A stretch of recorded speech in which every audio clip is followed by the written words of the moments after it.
പരിശുദ്ധ പരമ ദിവ്യകാരുണ്യത്തിന് എന്നേരവും ആരാധനയും സ്തുതിയും പുകഴ്ചയും ഉണ്ടായിരിക്കട്ടെ. പരിശുദ്ധ പരമ ദിവ്യകാരുണ്യത്തിന് എന്നേരവും ആരാധനയും സ്തുതിയും പുകഴ്ചയും ഉണ്ടായിരിക്കട്ടെ. പരിശുദ്ധ പരമ ദിവ്യകാരുണ്യത്തിന് എന്നേരവും ആരാധനയും സ്തുതിയും പുകഴ്ചയും ഉണ്ടായിരിക്കട്ടെ. ശ്രദ്ധിക്കട്ടെ. ഹല്ലേലൂയ ഹല്ലേലൂയ ഹല്ലേലൂയ ഹല്ലേലൂയ ഹല്ലേലൂയ.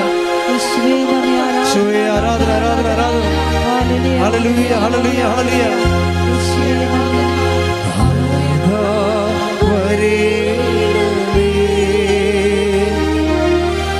എന്നിൽ നിറയണമേ നാഥാ വരേണമേ എന്നിൽ നിറയണമേ. കൃപാസനം പ്രത്യക്ഷീകരണ മധ്യസ്ഥ പ്രാർത്ഥന.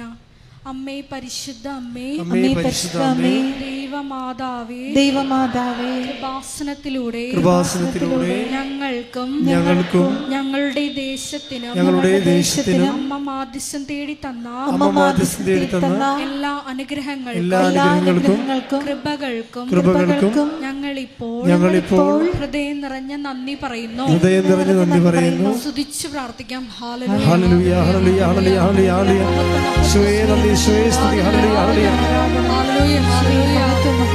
നാളിതുവരെ ഞങ്ങൾക്ക് തന്ന എല്ലാ കൃപകൾക്കും നന്ദി പറയുന്നു. എന്നിൽ നിറയണമേ നാഥാ വരേണമേ എന്നിൽ നിറയണമേ. പരിശുദ്ധ പരമ ദിവ്യകാരുണ്യത്തിന് എന്നേരവും ആരാധനയും സ്തുതിയും പുകഴ്ചയും ഉണ്ടായിരിക്കട്ടെ. പരിശുദ്ധ പരമ ദിവ്യകാരുണ്യത്തിന് എന്നേരവും ആരാധനയും സ്തുതിയും പുകഴ്ചയും ഉണ്ടായിരിക്കട്ടെ. പരിശുദ്ധ പരമ ദിവ്യകാരുണ്യത്തിന് എന്നേരവും ആരാധനയും സ്തുതിയും പുകഴ്ചയും ഉണ്ടായിരിക്കട്ടെ. അമ്മേ പരിശുദ്ധ അമ്മേ, അമ്മേ പരിശുദ്ധ അമ്മേ, ദൈവമാതാവേ, ദൈവമാതാവേ, 2004 ഡിസംബർ 7-ം തീയതി ഉച്ചകഴിഞ്ഞ് 2:30 കൃപാസനത്തിൽ സംഭവിച്ച അമ്മയുടെ പ്രത്യക്ഷപ്പെടലിനെ കുറിച്ച് തിരുസഭയ്ക്ക് സമർപ്പിച്ചിരിക്കുന്ന പഠനരേഖകളുടെ മേൽ വസ്തുനിഷ്ഠവും ദൈവശാസ്ത്രവിധി പ്രകാരമുള്ളതുമായ അന്വേഷണ പഠനങ്ങൾ നടത്തി ആ പ്രത്യക്ഷപ്പെടലിലൂടെ പ്രകടമായ ദൈവമാതാവിന്റെ പ്രത്യേക കരുതലും സംരക്ഷണവും വെളിപ്പെടുത്തുന്ന പീഡിതരുടെ ആശ്വാസവും പ്രവാചകന്മാരുടെ രാജ്ഞിയും വാഗ്ദാനത്തിന്റെ പേടകവും പ്രപഞ്ച പ്രകൃതിയുടെ മാതാവുമായ പരിശുദ്ധ അമ്മയുടെ ഭക്തി തിരുസഭയിൽ കൂടുതൽ പ്രചരിച്ച് ജീവിതത്തിന്റെ ദുരിത ദുരന്ത അവസ്ഥകളിൽ അകപ്പെട്ടു കഴിയുന്ന അനേകായിരം മക്കൾക്ക് ദൈവത്തിന്റെ സാന്നിധ്യവും സന്ധിപ്പും കൂടുതൽ അനുഭവിക്കുക വഴി ആത്മീയ വിശുദ്ധിയും ദൈവശക്തിയും കൈവരിക്കുവാൻ ഞങ്ങളുടെ കുടുംബങ്ങളെ ഇടയാക്കണമേ. സ്തുതിച്ചു പ്രാർത്ഥിക്കാം. ഹല്ലേലൂയ ഹല്ലേലൂയ ഹല്ലേലൂയ ഹല്ലേലൂയ. മഹത്വം ആരാധന ഹല്ലേലൂയ ഹല്ലേലൂയ മഹത്വം ഹല്ലേലൂയ ഹല്ലേലൂയ ഹല്ലേലൂയ ഹല്ലേലൂയ.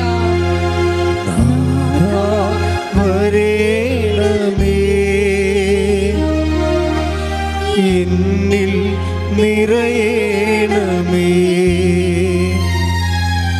നാഥാ വരേണമേ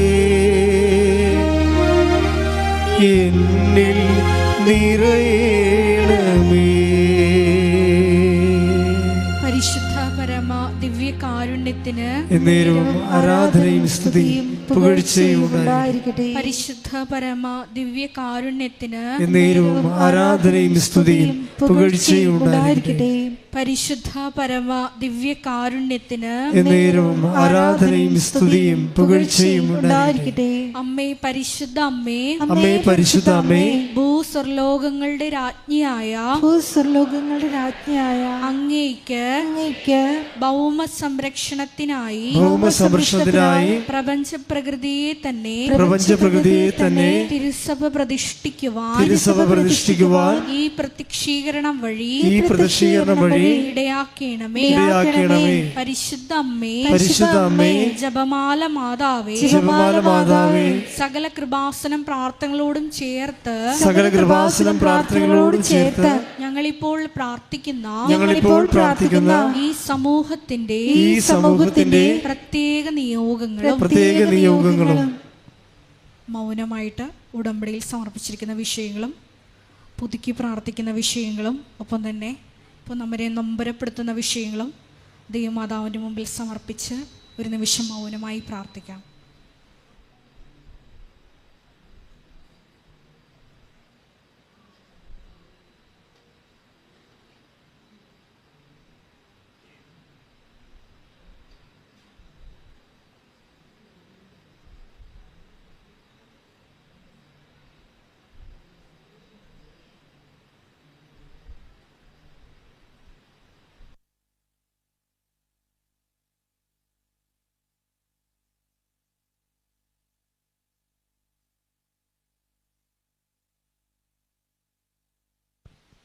അമ്മയുടെ പ്രത്യക്ഷീകരണത്തിന്റെ ഈ അനുഗ്രഹവേളയിൽ ഞങ്ങൾക്ക് സാധിച്ചു തരുവാൻ കനിയണമേ.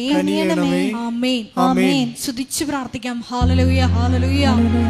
മഹത്വം, ആരാധന. പരിശുദ്ധ അമ്മേ, ദൈവമാതാവേ, അമ്മയുടെ മധ്യസ്ഥ വഴി ഞങ്ങൾക്ക് നാളിതുവരെ ലഭിച്ച എല്ലാ കൃപകൾക്കും നന്ദി പറയുന്നു. ഹല്ലേലൂയ, ഹല്ലേലൂയ. മഹത്വം, ആരാധന. ശക്തിയോടെ സ്തുതിക്കട്ടെ. ഹല്ലേലൂയ, ഹല്ലേലൂയ. നന്ദി, ആരാധന. ഹല്ലേലൂയ, ഹല്ലേലൂയ. മഹത്വം, ആരാധന. ഹല്ലേലൂയ, ഹല്ലേലൂയ. യേശുവേ നന്ദി, ആരാധന. ഹല്ലേലൂയ. എൻ ജീവിത ദുഃഖങ്ങൾ തിരുക്കൈകളിലേക്കിടുന്നു.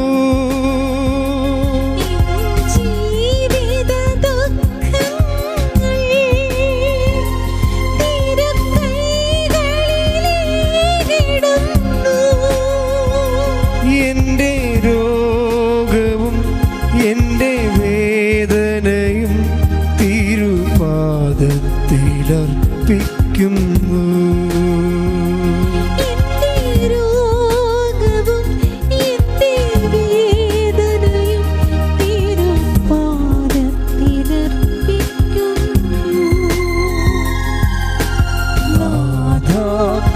വരേണമേ, സൗഖ്യം തരേണമേ. നാഥാ വരേണമേ, സൗഖ്യം തരേണമേ. നാഥാ വരേണമേ, സൗഖ്യം തരേണമേ. ഹല്ലേലൂയ, ഹല്ലേലൂയ, ഹല്ലേലൂയ, ഹല്ലേലൂയ, ഹല്ലേലൂയ. ശക്തിയോടെ എല്ലാവരും ശ്രദ്ധിക്കട്ടെ. ഹല്ലേലൂയ, ഹല്ലേലൂയ. ഹല്ലേലൂയ, ഹല്ലേലൂയ, ഹല്ലേലൂയ. യേശുവേ ആരാധന, ആരാധന. യേശുവേ മഹത്വം. ഹല്ലേലൂയ, ഹല്ലേലൂയ, ഹല്ലേലൂയ, ഹല്ലേലൂയ, ഹല്ലേലൂയ. ഹല്ലേലൂയ, ഹല്ലേലൂയ, ഹല്ലേലൂയ. ഞങ്ങളുടെ ജീവിതത്തെ വിശുദ്ധീകരിക്കാനും ശക്തീകരിക്കാനും ആവശ്യമായിട്ടുള്ള വചനങ്ങള് അച്ഛനിലൂടെ പ്രദാനം ചെയ്യണം. ഹല്ലേലൂയ, ഹല്ലേലൂയ, ഹല്ലേലൂയ, ഹല്ലേലൂയ, ഹല്ലേലൂയ. മഹത്വം, ആരാധന. ഹല്ലേലൂയ, ഹല്ലേലൂയ. യേശുവേ നന്ദി, യേശുവേ ആരാധന. ഇരിക്കുക. പരിശുദ്ധ പരമദിവ്യകാരുണ്യത്തിന് എന്നേരവും ആരാധനയും സ്തുതിയും പുകഴ്ചയും ഉണ്ടായിരിക്കട്ടെ. പരിശുദ്ധ പരമ ദിവ്യകാരുണ്യത്തിന് നേരവും ആരാധനയും സ്തുതിയും പുകഴ്ചയും ഉണ്ടായിരിക്കട്ടെ. പരിശുദ്ധ പരമ ദിവ്യകാരുണ്യത്തിന് എന്നേരവും ആരാധനയും സ്തുതിയും പുകഴ്ചയും ഉണ്ടായിരിക്കട്ടെ. സ്പിരിച്വൽ ഓഡിറ്റിംഗ് എന്നും പറഞ്ഞ് ദൈവ സന്നിധാനത്തിൽ നിന്ന് ഒരു നിരീക്ഷണം ബൈബിള് സൂചിപ്പിക്കുന്നുണ്ട്. ഇവിടെ വന്നപ്പോഴാണ് എൻ്റെ മനസ്സിൽ അത് പെട്ടെന്ന് വന്നത്. അങ്ങനെയാണ് ഞാൻ പെട്ടെന്ന് എൻ്റെ മുറിയിലോട്ട് പോയി എൻ്റെ റെഫറൻസ് നോക്കിയത്. ഇവിടെ ആദ്യം വന്ന് നിങ്ങളോട് സ്തുതിക്കാൻ പറഞ്ഞപ്പോൾ തന്നെ സ്പിരിച്വൽ ഓഡിറ്റിംഗ് എന്നും പറഞ്ഞ് എൻ്റെ മനസ്സിലൊരു വചനം വന്നു. ഓഡിറ്റിംഗ്, ഇപ്പം നമ്മൾ സോഷ്യൽ ഓഡിറ്റിംഗ് എന്ന് കേട്ടിട്ടില്ലേ? അതുപോലെ ദൈവം നമ്മളെ വിലയിരുത്തുന്ന രീതികളാണ്, നമ്മുടെ വാല്യൂ, നമ്മളെ തൂക്കി നോക്കുന്ന രീതികൾ ബൈബിളിൽ ഉടനീളമുണ്ട്. അതിലൊന്നാണ് സ്പിരിച്വൽ ഓഡിറ്റിംഗ്. അതായത് ഇപ്പം നമ്മൾ ഉടമ്പടി ചെയ്തിരിക്കുന്നവരാണ്, അല്ലെങ്കിൽ ചെയ്യാൻ പോകുന്നവരാണ്, അല്ല പുതുക്കിയവരാണ്. അപ്പോൾ ഉടമ്പടി ചെയ്യുമ്പോഴും പുതുക്കാൻ പോകുമ്പോഴും ഒക്കെ ദൈവം ഒരു പേഴ്സൺ ടു പേഴ്സൺ ആയിട്ടുള്ള ഒരു റിലേഷനാണ് വരണത്, അല്ലേ? അങ്ങനെ ഒരു റിലേഷൻ ലോകത്ത് ഒരിടത്തും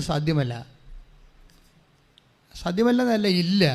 ഇത് അമ്മ മാതാവ് ജീവനോടെ പ്രത്യക്ഷപ്പെട്ടതിൻ്റെ ഭാഗം ആയിട്ട് 2004 അമ്മ പ്രത്യക്ഷപ്പെട്ടത്. അതിൻ്റെ ഭാഗമായിട്ട് ഞങ്ങൾക്കിതിനെക്കുറിച്ചൊരു വല്ലാത്ത ഒരു ഇതെങ്ങനെയാണ് പ്രൊമോട്ട് ചെയ്യേണ്ടത് അറിയത്തില്ലായിരുന്നു. സത്യം പേടി കൊണ്ടാണ് അറിയാതെ വന്നത്. ഞാൻ വല്ല മെത്രാനച്ചായ വല്ലതും ആണെങ്കിൽ പണ്ട് ആദ്യകാലം തന്നെ ഇത് പ്രൊമോട്ടായി പോയനും. ഞാൻ സഭയിലൊരു എളിയ ശുശ്രൂഷനായത് കാരണം അമ്മ എന്നെ വന്ന് കണ്ടതും സന്ദർശിച്ചതും സമയഘടികാരം നെഞ്ചിൽ ചാർത്തിയതും ദുരന്തമുണ്ടാകുമ്പോൾ പ്രാർത്ഥിക്കണമെന്ന് പറഞ്ഞതും ഒക്കെ സഭയോട് പറയാനും പൊതുസമൂഹത്തിൽ അവതരിപ്പിക്കാനും എനിക്ക് പരിമിതികളുണ്ട്. കാര്യം എല്ലാവരും ഡൗട്ട് ചെയ്യും, എന്തുദ്ദേശത്തിൽ അവതരിപ്പിക്കുന്നു, ജനകേന്ദ്രത്തിന് ആളെ കൂട്ടാൻ വേണ്ടി അവതരിപ്പിക്കുന്നതാണോ, എന്തെങ്കിലും ഗിമിക്കാണോ? അപ്പം ഒത്തിരിയേറെ മുമ്പിൽ ഒരു സംശയത്തിൻ്റെ പാത്രമായിട്ട് മാറും. അപ്പം അതുകൊണ്ട് എൻ്റെ എത്രയോ വർഷങ്ങൾ പോയി. 2004 ഡിസംബർ 7-ാം തീയതിക്ക് ശേഷം ഇത് ഈ മാതാവിൻ്റെ ഒരു രൂപം തന്നെ ഇവിടെ ഞാൻ വെച്ചിട്ട് അന്നത്തെ വികാരി ഇവിടെ വന്നത് പ്രതിഷ്ഠിക്കാൻ പോലും ഭയപ്പെട്ടിരുന്ന വന്നില്ല. ബിഷപ്പ് വന്ന് പിന്നെ വെഞ്ചരിച്ചു, അത് വേറെ വിഷയം. പക്ഷേ എന്നാലും അതിൻ്റെ സിറ്റുവേഷൻസ് പറയുക, അതിനുള്ള ധൈര്യം കിട്ടിയില്ല. അത് കൂടുതൽ ഇഷ്യൂസ് ഉണ്ടാക്കുമോ എന്ന് വിചാരിച്ചുകൊണ്ട് ഞാൻ മിണ്ടാതെ നടന്നു. ഞങ്ങളിവിടെ എപ്പോഴും ഞാൻ സാക്ഷ്യം പറയും. ഇവിടെ ജനങ്ങളുടെ അന്നത്തെ ഇവിടുത്തെ വലിയ ധ്യാനം മരിയൻ തപസ്സായിരുന്നു. മരിയൻ തപസ് 5 ദിവസത്തെ ധ്യാനമാണ്. 2004 ആരംഭിച്ചതാണ്. അമ്മ പ്രത്യക്ഷപ്പെട്ടത് ഡിസംബറിൽ ഒക്ടോബറിൽ ആണ് ധ്യാനമുള്ളത്. അപ്പം അന്നത്തെ ധ്യാനത്തിൻ്റെ പേര് സ്റ്റെരിഗ്മ എന്നാണ്. സ്റ്റെരിഗ്മ എന്ന് പറയുന്നത് 2003 തുടങ്ങിയ ഒരു ധ്യാനമാണ്. സ്റ്റെരിഗ്മ എന്ന് പറയുന്നത് അപ്പോസ്തല സ്ഥിരീകരണ ധ്യാനമാണ്. ആ ധ്യാനം കഴിഞ്ഞ് പുറത്തിറങ്ങി 10, 12 പേര് 20 പേർക്ക് ധ്യാനം കൊടുക്കത്തുള്ളൂ. അത് പുറത്തിറങ്ങി കഴിഞ്ഞാൽ അവർ അപ്പോസ്തല ശുശ്രൂഷ ചെയ്യണം. ഇന്നിപ്പോൾ നിങ്ങൾ ചെയ്യണില്ലേ? അതിനേക്കാൾ കഠിനമായ ശുശ്രൂഷ. കർത്താവിനെ അറിയാത്തവരെ അറിയിക്കണം, അറിഞ്ഞവരെ ആഴപ്പെടുത്തണം. അപ്പോൾ ഈ ധ്യാനം കഴിഞ്ഞ് പുറത്തിറങ്ങിയിട്ട് ആൾക്കാർ നാട്ടിലൊക്കെ എല്ലാ വീടുകളിലും പോകുമായിരുന്നു. പോയിട്ട് യേശുവിനെക്കുറിച്ച് സംസാരിക്കുമായിരുന്നു. നിങ്ങൾ പത്രം കൊടുക്കുക മാത്രമല്ല ചെയ്യുന്നുള്ളത്. പണ്ടങ്ങനെ അല്ലായിരുന്നു ഇവിടെ ചെയ്തുകൊണ്ടിരുന്നത്. ഇവിടെ എല്ലാ വീടുകളിലും ജാതിയും മതവും നോക്കാതെ എല്ലാ വീട്ടിലും കയറി ഇറങ്ങിയിട്ടില്ല യേശുവിനെക്കുറിച്ച് അവർ സംസാരിക്കും. അതൊരു ധൈര്യമാണ്. അത് സ്റ്റെരിഗ്മാ ധ്യാനമെന്ന് പറയും. ആ സ്റ്റെരിഗ്മാ ധ്യാനത്തിൻ്റെ അവസാനമാണ് അത് അമ്മ പ്രത്യക്ഷപ്പെടുന്നതും പിന്നീട് മരിയൻ ആ തപസ്സായി ധ്യാനം തുടങ്ങണത്. അത് 16 വരെ തുടങ്ങി. 2016 വരെ ഇവിടെ മരിയൻ തപസ് ഉണ്ടായിരുന്നു. ഇന്നിപ്പോൾ ആൾക്കാർ ചോദിക്കുക, വെച്ചാൽ പഴയ മരിയൻ തപസ് തുടങ്ങണില്ലേ? അപ്പോൾ എനിക്കൊരു മെസ്സേജ് ആയിട്ടില്ല. മെസ്സേജ് ആയി കഴിഞ്ഞാൽ തുടങ്ങും. ഇപ്പോൾ ഇവിടെ തന്നെ നമുക്ക് ശുശ്രൂഷകൾ എല്ലാ ദിവസവും ഇത്രയും ആളുണ്ടല്ലോ. അപ്പോൾ നമുക്ക് എവിടെയാണ് ഏത് ദിവസമാണ് മരിയൻ തപസ് ഇവിടെ തുടങ്ങാൻ പറ്റുക എന്ന് അറിയത്തില്ല. തുടങ്ങാനുള്ള സ്ഥലവും ഇല്ല. ഇപ്പം മുഴുവനും എല്ലാവരും ഉടമ്പടി ചെയ്യുന്നവരെ കൊണ്ട് നിറഞ്ഞില്ലേ. ഇനി പുതിയൊരു ധ്യാന കേന്ദ്രം നമുക്ക് തുടങ്ങുമ്പോൾ മാത്രമേ അവിടെ മരിയൻ തപസ് തുടങ്ങാൻ പറ്റത്തുള്ളൂ. എന്താ പ്രശ്നം വെച്ച് കഴിഞ്ഞാൽ, നമ്മൾ ഒരു വിഷയം ഇപ്പം നിങ്ങൾ 90 ദിവസം കൊണ്ട് തന്നെ ആത്മാർത്ഥമായി ഉടമ്പടി ഇൻവെസ്റ്റ് ചെയ്യുന്നവർ സത്യസന്ധരായ സുവിശേഷ പ്രവർത്തകരും ദൈവത്തോട് ഐക്യമുള്ളവരായിട്ട് മാറും. ചിലർ മാത്രമേ ഇങ്ങനെ അവരുടെ വിഷയത്തിൽ ഓറിയൻറ്റ് ചെയ്ത് ആ വിഷയത്തിന് മൂവ്മെൻറ്റ്സ് ഉണ്ടായതിന് ശേഷം ഞങ്ങൾ ദൈവത്തിൻ്റെ വേല ചെയ്യുക എന്നൊക്കെ പറഞ്ഞ് ദൈവവുമായിട്ടൊരു തട്ടുമുട്ടി നടക്കുന്നുള്ളൂ. പക്ഷേ എനിക്ക് തോന്നുന്നുണ്ട് അവരും കുറച്ച് കഴിയുമ്പോൾ ശരിയായിക്കൊള്ളും. അവരും പുതുക്കി കഴിയുമ്പോൾ അവർ ശരിയാവും. അവർക്ക് അറിയത്തില്ലല്ലോ. അവരിങ്ങനെ ഓരോരുത്തർ പറഞ്ഞതിന് ശേഷം കേട്ട് വന്ന് ഉടമ്പടിച്ചിട്ടില്ലേ. അപ്പോൾ അതുകൊണ്ട് അവർക്ക് അതിനെക്കുറിച്ച് ഉടമ്പടിയെക്കുറിച്ച് കറക്റ്റ് അറിയത്തില്ല. കാര്യം വെച്ചാൽ ഇതൊരു person to person bilateral agreement അല്ലേ. നമുക്ക് അങ്ങനെ നമ്മുടെ ജീവിതത്തിൽ ഒരു അവസരം കിട്ടിയിട്ടില്ലല്ലോ. ഈ 2000 വർഷം സഭ ഇങ്ങോട്ട് മുന്നോട്ട് പോകുമ്പോഴും ഒരു വ്യക്തിക്ക് ദൈവമെന്ന ഒരു വ്യക്തിയുമായിട്ട് പേഴ്സണലായിട്ട് ഇൻട്രാക്ട് ചെയ്യാനുള്ള, അതേസമയം തന്നെ ദൈവത്തോട് ഉടമ്പടി പ്രകാരം ജീവിക്കുകയല്ലേ. ഇന്ന് കവനൻ്റൽ ലൈഫല്ലേ. അത് നിങ്ങൾക്കറിയണമെങ്കിൽ സാക്ഷ്യത്തിൻ്റെ നിലവാരം കേൾക്കുമ്പോൾ അറിയാം. എല്ലാം ഹൈ പ്രൊഫൈലുള്ള ആൾക്കാർ വന്ന് സാക്ഷ്യം പറയുമ്പോൾ അവരെത്ര കൃത്യമായിട്ടാണ് ഉടമ്പടി പ്ലേസ്മെൻറ്റ് നടത്തുന്നതെന്ന് മനസ്സിലാവും. ചിലർ മാത്രമേ ഒരു പ്രാർത്ഥനയായിട്ടൊക്കെ അത് മാറ്റുന്നുള്ളൂ. അവർക്ക് അറിയത്തില്ല. അവർ പുതുക്കി കഴിയുമ്പോൾ അവർക്ക് മനസ്സിലാവുകയും പ്രാർത്ഥനയും കൊണ്ട് മാത്രം ഇരുന്ന ഉടമ്പടി വർക്കൗട്ട് ചെയ്യത്തില്ല, ഉടമ്പടി വിരിയത്തില്ലെന്നറിയാം. നിങ്ങളെ പ്രത്യക്ഷീകരണ പ്രാർത്ഥന മാത്രം ചൊല്ലിക്കൊണ്ടിരുന്ന ഉടമ്പടി വിരിയത്തില്ല. കാര്യം എന്താണ്? അത് ചെയ്യുന്ന പദ്ധതിയാണ്. ഇപ്പം ചെയ്യുന്ന പദ്ധതിക്ക് പക്ഷേ അതിനുള്ള ഇന്ധനം നമുക്കുണ്ടാവണം. അതാണ് ഞാൻ സ്പിരിച്വൽ ഓഡിറ്റിംഗ് എന്ന് പറഞ്ഞത്. ഞാൻ ഇവിടെ വന്നപ്പോൾ തന്നെ ഈശോ പറഞ്ഞു സ്പിരിച്വൽ ഓഡിറ്റിംഗ്. അപ്പോൾ അതെന്താണെന്ന് എനിക്ക് അറിയത്തില്ല. സോഷ്യൽ ഓഡിറ്റിംഗ് എനിക്കറിയാം.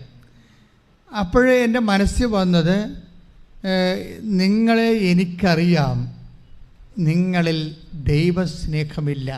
അതാണ് നിങ്ങളെക്കുറിച്ച് കിട്ടിയ ഫസ്റ്റ് മെസ്സേജ്. അതാണ് ഞാൻ പുറത്തേക്ക് പോയിട്ട് ആ മെസ്സേജ് എടുത്തത്. 5:42 ആ മെസ്സേജ് ഉള്ളത്. യോഹന്നാന്റെ സുവിശേഷം 5:42. സ്തുതിക്കട്ടെ. ഹല്ലേലൂയ ഹല്ലേലൂയ ഹല്ലേലൂയ ഹല്ലേലൂയ യേശുവേ നന്ദി, യേശുവേ സ്തുതി. ഹല്ലേലൂയ ഹല്ലേലൂയ ഹല്ലേലൂയ ഹല്ലേലൂയ ഹല്ലേലൂയ ഹല്ലേലൂയ. യോഹന്നാൻ 5:42. യോഹന്നാൻ 5:42. എനിക്ക് നിങ്ങളെ അറിയാം. കേട്ടെ, എനിക്ക് നിങ്ങളെ അറിയാം. എനിക്ക് നിങ്ങളെ അറിയാം, നിങ്ങളിൽ ദൈവസ്നേഹമില്ല. ബേസിക് ആയിട്ടുള്ള ദൈവ അസസ്മെൻ്റ് അതാണ്. Basic assessment. ഉടമ്പടിയിലേക്ക് നമ്മൾ വരുമ്പോഴും ഇനി എക്സോർ വൈ നിങ്ങൾ കേവലമായിട്ട് നിന്നാൽ പോലും ഈ ബേസിക് അസസ്മെൻറ്റിനെ അഡ്രസ്സ് ചെയ്യേണ്ടി വരും നമ്മൾ. This is a very serious fact, serious challenge. അതായത് ഈ ബേസിക് അസസ്മെൻറ്റിനെ നമ്മൾ അഡ്രസ്സ് ചെയ്യണതാണ് സ്പിരിച്വൽ ലൈഫിലെ സീരിയസ് ചാലഞ്ച്. ബേസിക് അസസ്മെൻറ്റ് എന്താണ്? ദൈവത്തിന് നമ്മളെക്കുറിച്ച് ഒരു അറിവുണ്ട്. എന്താണ്? I know you, you have no love of God. അത് അങ്ങനെ ഒരു അസസ്മെൻറ്റ് വന്നാൽ ഉടമ്പടി വർക്ക് ചെയ്യാൻ പാടായിരിക്കും. അങ്ങനെ ഒരു അസസ്മെൻറ്റ്, ദൈവത്തിന് നിങ്ങളെക്കുറിച്ച് അങ്ങനെ ഒരു വിലയിരുത്തൽ വന്നാൽ ഉടമ്പടി മൂവ് ചെയ്യും. പക്ഷേ ഈ കൊട്ടിഘോഷിക്കുന്ന സ്പീഡ് ഉണ്ടാകത്തില്ല. കൊട്ടിഘോഷിക്കുന്ന സ്പീഡ് ഉണ്ടാകത്തില്ല. വന്ദേ ഭാരതിനൊക്കെ ട്രെയിൻ വന്നപ്പോൾ ഭയങ്കര കൊട്ടിഘോഷിക്കില്ല. പക്ഷേ സ്പീഡ് നമ്മുടെ പാളത്തെ കൂടിയല്ലേ സാധനം ഓടുന്നത്, വേറെ പുതിയ പാളമൊന്നും ഇല്ലല്ലോ. അതുപോലെ നിങ്ങൾക്ക് ദൈവസ്നേഹം കുറഞ്ഞാൽ ഉടമ്പടിക്ക് സ്പീഡ് കുറയും. ഒന്ന് പ്രാർത്ഥിച്ച മക്കളെ. കർത്താവായ ദൈവമേ, എന്നിൽ ദൈവസ്നേഹം നിറയാൻ എന്നെ അഭിഷേകം ചെയ്യണം. പരിശുദ്ധ അമ്മേ, ദൈവമാതാവേ, അമ്മയിലുണ്ടായിരുന്ന അതേ ദൈവസ്നേഹത്താൽ എന്നെ അഭിഷേകം ചെയ്യണം. ശ്രുതികട്ടെ. ഹല്ലേലൂയ ഹല്ലേലൂയ ഹല്ലേലൂയ ഹല്ലേലൂയ ഹല്ലേലൂയ. യേശുവേ ആരാധനയിലൂടെ നിങ്ങൾ ഓരോരുത്തരിലും ഈശോയെ ദൈവസ്നേഹം എന്ന പുണ്യം അധികമായി ഈശോയെ അറിയപ്പെടുവാൻ ഈശോയെ ദിവ്യകാരുണ്യം അല്ലോ നീ.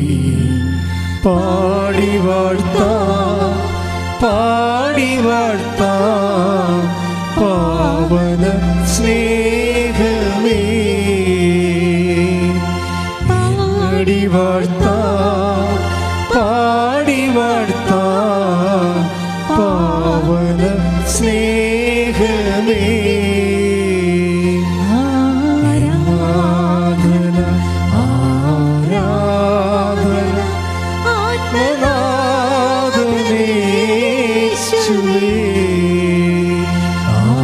ആരാധന ആരാധന സ്നേഹരാജനേശുവേ.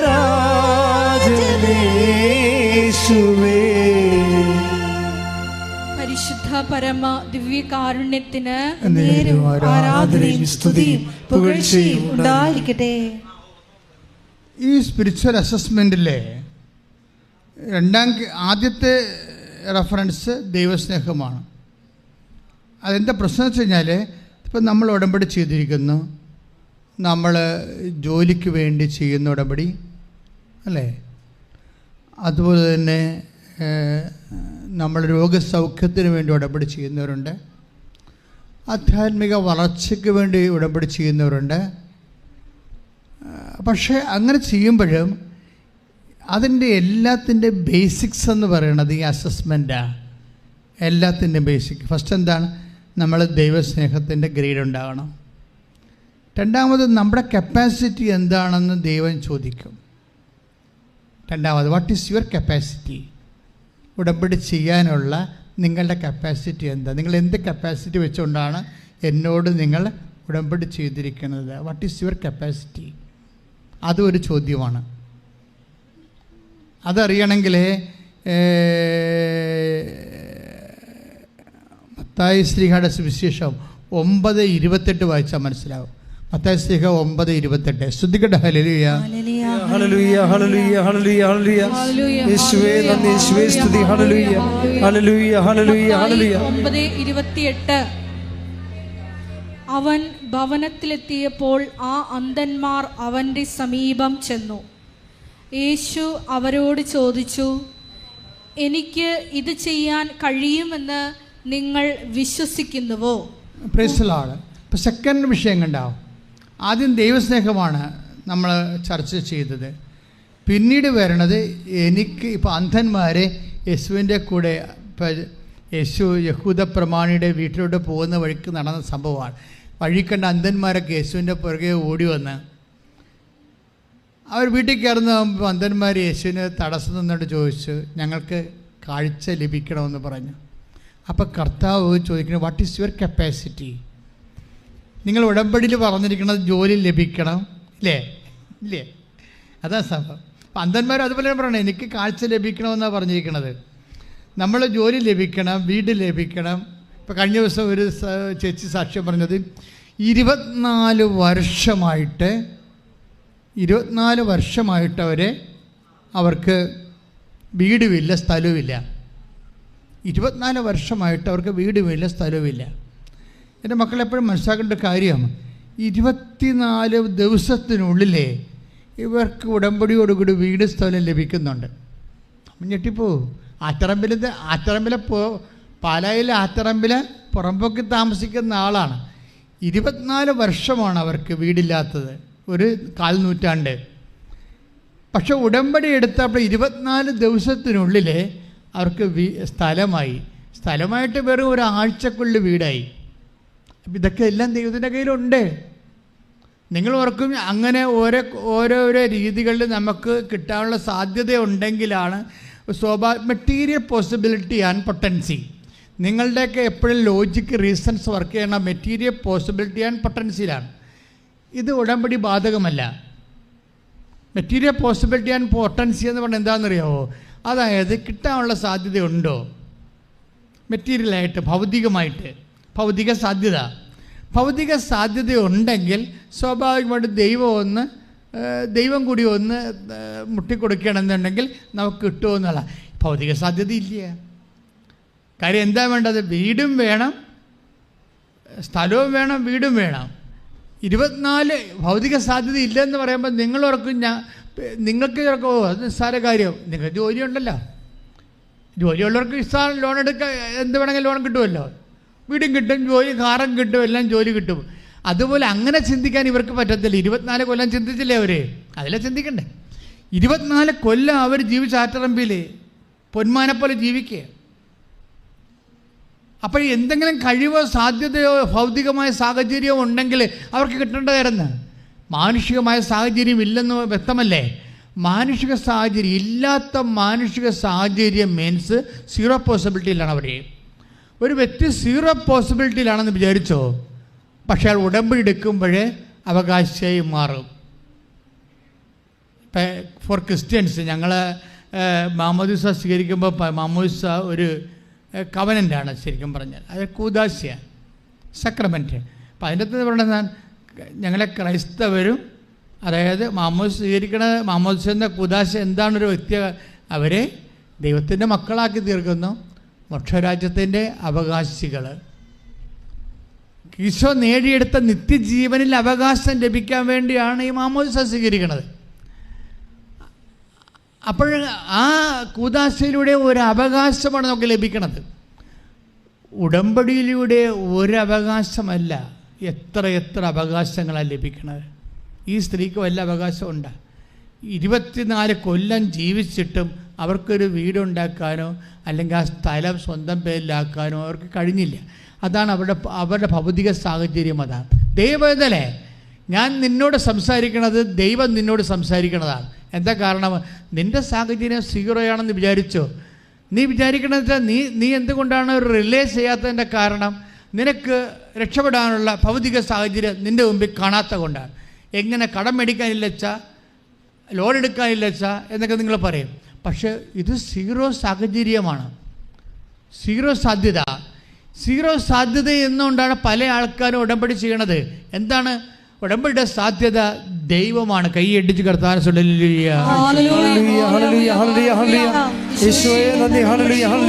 ഞങ്ങൾക്ക് അനന്ത സാധ്യതകൾ തുറന്നു തരുന്ന അവിടുത്തെ സ്നേഹത്തിന് നന്ദി പറയുന്നു.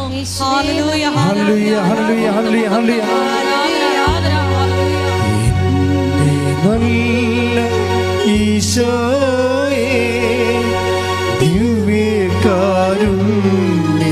അല്ലോ നീ, പാടി വാഴ്ത്താം പാവന സ്നേഹമേ, പാടി വാഴ്ത്താം പാവന സ്നേഹമേ. എന്റെ നല്ല ഈശോയേ ദിവ്യകാരുണ്യം അല്ലോ നീ, പാടി വാഴ്ത്താം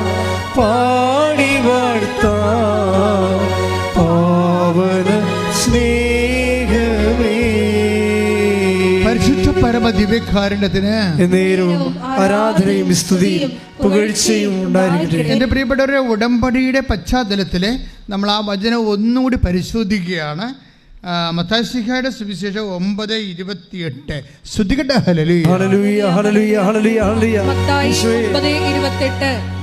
അവൻ ഭവനത്തിലെത്തിയപ്പോൾ ആ അന്ധന്മാർ അവന്റെ സമീപം ചെന്നു. ഓക്കെ, ഏറ്റു പറഞ്ഞേ. അവൻ ഭവനത്തിലെത്തിയപ്പോൾ അന്ധന്മാർ അവന്റെ സമീപം ചെന്നു.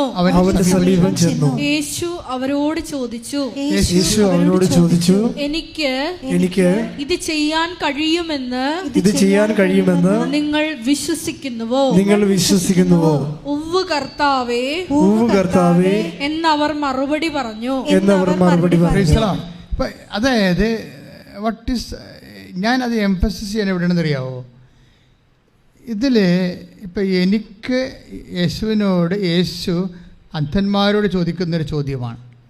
അന്ധന്മാരാകാം, ജോലി ഇല്ലാത്തവരാകാം, പ്രൊമോഷന് വേണ്ടി പരിശ്രമിക്കുന്നവരാകാം, വീടില്ലാത്തവരാകാം, സ്ഥലമില്ലാത്തവരാകാം, വിവാഹം ഒത്തുവരാത്തവരാകാം, മക്കളില്ലാത്തവരാകാം. എന്താണ് ഇങ്ങനെയുള്ളവരോട് യേശു ചോദിക്കുന്നൊരു ക്വസ്റ്റ്യനുണ്ട്. എന്താണ്? എനിക്കിത് ചെയ്തു തരാൻ കഴിയുമെന്ന് നിങ്ങൾ വിശ്വസിക്കുന്നു. ക്ലിയർ അല്ലേ? പക്ഷേ ആ ചോദ്യത്തിൻ്റെ ഒന്ന് തിരിച്ചിട്ടാകും മനസ്സിലാകാൻ ഒരു സത്യമുണ്ട്. എന്താണ്? What capacity you have to ask me such kind of questions. മനസ്സിലായ? നിനക്ക് എൻ്റെ അടുത്ത് വരാൻ എന്താണ് യോഗ്യത? അതാണ് ചോദ്യം. What is your capacity? അസസ്മെൻ്റാണ്, സ്പിരിച്വൽ അസസ്മെൻ്റാണ്. നമ്മൾ നേരത്തെ കണ്ട പോലെ ഒരു സ്പിരിച്വൽ അസസ്മെൻ്റാണ്. ആധ്യാത്മികമായ ഒരു കണക്കെടുപ്പ്, ആത്മീയമായ കണക്കെടുപ്പ്. ഒരു ഉടമ്പടി എടുക്കുന്ന വ്യക്തി ഒരു ആധ്യാത്മികമായ കണക്കെടുപ്പിന് തയ്യാറായിരിക്കണം. കർത്താവ് എന്താ ഇപ്പോൾ 5:47 എന്താ ചോദിച്ചിരിക്കുന്നത്? എനിക്കിത് ചെയ്തു തരാൻ കഴിയുമെന്ന് നിങ്ങൾ വിശ്വസിക്കുന്നു. അതിൻ്റെ അർത്ഥം എന്താണ്? നിങ്ങൾക്ക് എന്ത് കപ്പാസിറ്റിയാണ് എന്നോടിത് ചോദിക്കാൻ? അതാണ്. ക്ലിയർ അല്ലേ? നിങ്ങൾക്ക് ഇപ്പം നിങ്ങൾ വീട് ചോദിച്ചു, ജോലി ചോദിച്ചു, അല്ലെങ്കിൽ IELTS വിജയം ചോദിച്ചു, സ്കോർ ചോദിച്ചു. What capacity you have to ask me such kind of questions. അതാണ് സംഭവം. അപ്പോൾ കപ്പാസിറ്റി എന്താണെന്ന് പറയാൻ നമ്മൾ ബാധ്യസ്ഥരാണ്. ക്ലിയറാണ്? നിങ്ങൾക്ക് എന്ത് കപ്പാസിറ്റിയാണ് എന്നോടിത് ചോദിക്കാനുള്ളത്? 6 കാര്യം നിങ്ങൾ ഉടമ്പടി എഴുതിയിട്ടുണ്ടല്ലോ. അത് എന്നോട് ചോദിക്കാൻ നിങ്ങൾക്ക് എന്താണ് കപ്പാസിറ്റി എന്ന് ചോദിച്ചാൽ നിങ്ങൾ എന്ത് പറയും? വിശ്വാസമാണെന്ന് ഇവിടെ നമുക്ക് വ്യക്തമാണ് അല്ലേ? അന്ധന്മാരെന്താ പറഞ്ഞത്? ഞങ്ങൾക്കത് ചെയ്തു തരാൻ കഴിയുമെന്ന് ഞങ്ങൾ വിശ്വസിക്കുന്നു. പക്ഷെ വേദപുസ്തകത്തിനൊരു പരിപാടിയുണ്ട്. വിശ്വസിച്ചാൽ മാത്രം, അത്തരം കൊണ്ട് ഏറ്റുപറഞ്ഞാൽ മാത്രം ചിലത് വർക്കൗട്ട് ചെയ്യത്തില്ല. അതാണ് വേദപുസ്തകത്തിൽ. ഇപ്പം നിങ്ങളെല്ലാവരും വിശ്വസിക്കുന്നവർ, വിശ്വസിക്കാൻ വേണ്ടി ഇത്രയും മടിക്കാച്ചു മുടക്കി വരത്തില്ലല്ലോ അല്ലേ? വെളുപ്പിനെ 4 മണിക്കൊക്കെ പോകുന്ന ആൾക്കാരില്ലേ? വിശ്വസിക്കാത്ത വല്ലവരും വരുമോ? പക്ഷെ ചില കാര്യം വിശ്വാസം കൊണ്ട് വർക്ക് ചെയ്യത്തില്ല. എന്ത് വേണം? പിന്നെ പ്രവൃത്തി കൂടി വേണം. Take the word of God. ശ്രദ്ധിക്കട്ടെ. ഹല്ലേലൂയ, ഹല്ലേലൂയ, ഹല്ലേലൂയ. യാക്കോബ് 2:19. യാക്കോബ് 2:19. ശ്രദ്ധിക്കട്ടെ. ഹല്ലേലൂയ, യേശുവേ നന്ദി. ഹല്ലേലൂയ, ഹല്ലേലൂയ, ഹല്ലേലൂയ, ഹല്ലേലൂയ, ഹല്ലേലൂയ, ഹല്ലേലൂയ, ഹല്ലേലൂയ, ഹല്ലേലൂയ.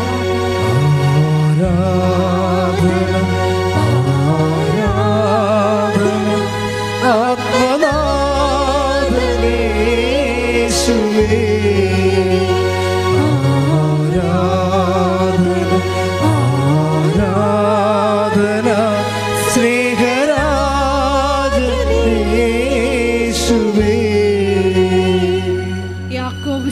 ലേഖനത്തിൽ നിന്ന് 2-ാം അധ്യായം 17 മുതലുള്ള തിരുവചനങ്ങൾ. യാക്കോബ് 2:17. പ്രവൃത്തികൾ കൂടാതെയുള്ള വിശ്വാസം എന്ന് പറഞ്ഞേ, ഏറ്റു പറഞ്ഞേ. പ്രവൃത്തികൾ കൂടാതെയുള്ള വിശ്വാസം, പ്രവൃത്തികൾ കൂടാതെയുള്ള വിശ്വാസം അതിൽ തന്നെ നിർജീവമാണ്. അതിൽ തന്നെ നിർജീവമാണ്. വെറുതെ നാക്കിൻ്റെ അടിച്ച പാട്ടുപാടിയുടെ കാര്യമില്ലെന്നാ പറഞ്ഞത്. മനസ്സിലായല്ലേ? പാട്ടുപാടിയിട്ട് വലിയ കഥയൊന്നുമില്ലെന്നാണ് പറയണത്. എന്താ കാര്യം? ഇറങ്ങി പ്രവർത്തിക്കേണ്ടി വരും. അതാണ് യാക്കോബ് 2:17. അതാണ് വിശ്വാസം കൊണ്ട് മാത്രം നമ്മൾക്ക് ദൈവിക അനുഗ്രഹങ്ങൾ അല്ലെങ്കിൽ രക്ഷ പ്രാപിക്കാൻ സാധ്യമല്ല. അതുകൊണ്ടാണ് അതാണ് ഉടമ്പടി ഇവിടെയാണ് റിയലൈസ് ചെയ്യണത്. ഉടമ്പടി ഇത്രയും ഇപ്പോൾ കഴിഞ്ഞ ദിവസങ്ങളിൽ തനിയ ബാബു എന്നൊരു മോൾ സാക്ഷ്യം പറഞ്ഞു. എനിക്ക് ഭയങ്കര ഇഷ്ടപ്പെടും. കുറേ എല്ലാ സാക്ഷ്യവും ഒന്നും ഇഷ്ടപ്പെടത്തില്ല. ചില ആൾക്കാർ എണ്ണി ഇങ്ങനെ അനുഗ്രഹം കിട്ടിയൊക്കെ വിളിച്ചു പറയും. അപ്പം ഞാൻ സാറിന് പറയും, അവരെ പറഞ്ഞു വിടാൻ പറയും. എന്താ കാര്യം? ഇങ്ങനെ ഒരു പട്ടികക്കാരൊന്നും നമ്മൾ ഉദ്ദേശിക്കണില്ല. ഇങ്ങനെ അനുഗ്രഹത്തിൻ്റെ പട്ടിക എണ്ണി പറഞ്ഞിട്ട് പോകുന്ന ആൾക്കാരെ ഉദ്ദേശിക്കണില്ല. മറിച്ച് ഉടമ്പടിയുടെ സ്പിരിറ്റ് ഓഫ് കവനൻ്റ് ഉണ്ട്. തനിയ ബാബുവിൻ്റെ കവനൻ്റ് എന്ന് വെച്ച് കഴിഞ്ഞാൽ അവൾക്ക് ജോലി വേണം. പക്ഷെ അതിനെന്താ പ്രശ്നം? അവൾക്ക് കിട്ടിയ ജോലി കിട്ടിയെന്ന് പറഞ്ഞിട്ട് ആ ജോലിക്ക് കയറിയിട്ട് പോലും ആ ജോലി നഷ്ടപ്പെട്ടു. അപ്പോൾ എന്തൊക്കെ കുഴപ്പങ്ങളൊക്കെ തോന്നുന്നുണ്ട്. അപ്പോഴാണ് ഈ ഉടമ്പടി ധ്യാനം കൂടുന്നത്. ഉടമ്പടി ധ്യാനം കൂടുമ്പോൾ ഞാൻ ഉടമ്പടി ധ്യാനത്തിൽ പറയുന്നത് അവൾ ശ്രദ്ധിച്ച് എന്താ പറയുക, നിങ്ങളുടെ സ്റ്റാറ്റസ് ഡീപ്രമോട്ട് ചെയ്യണമെന്ന് ഞാൻ പറഞ്ഞു.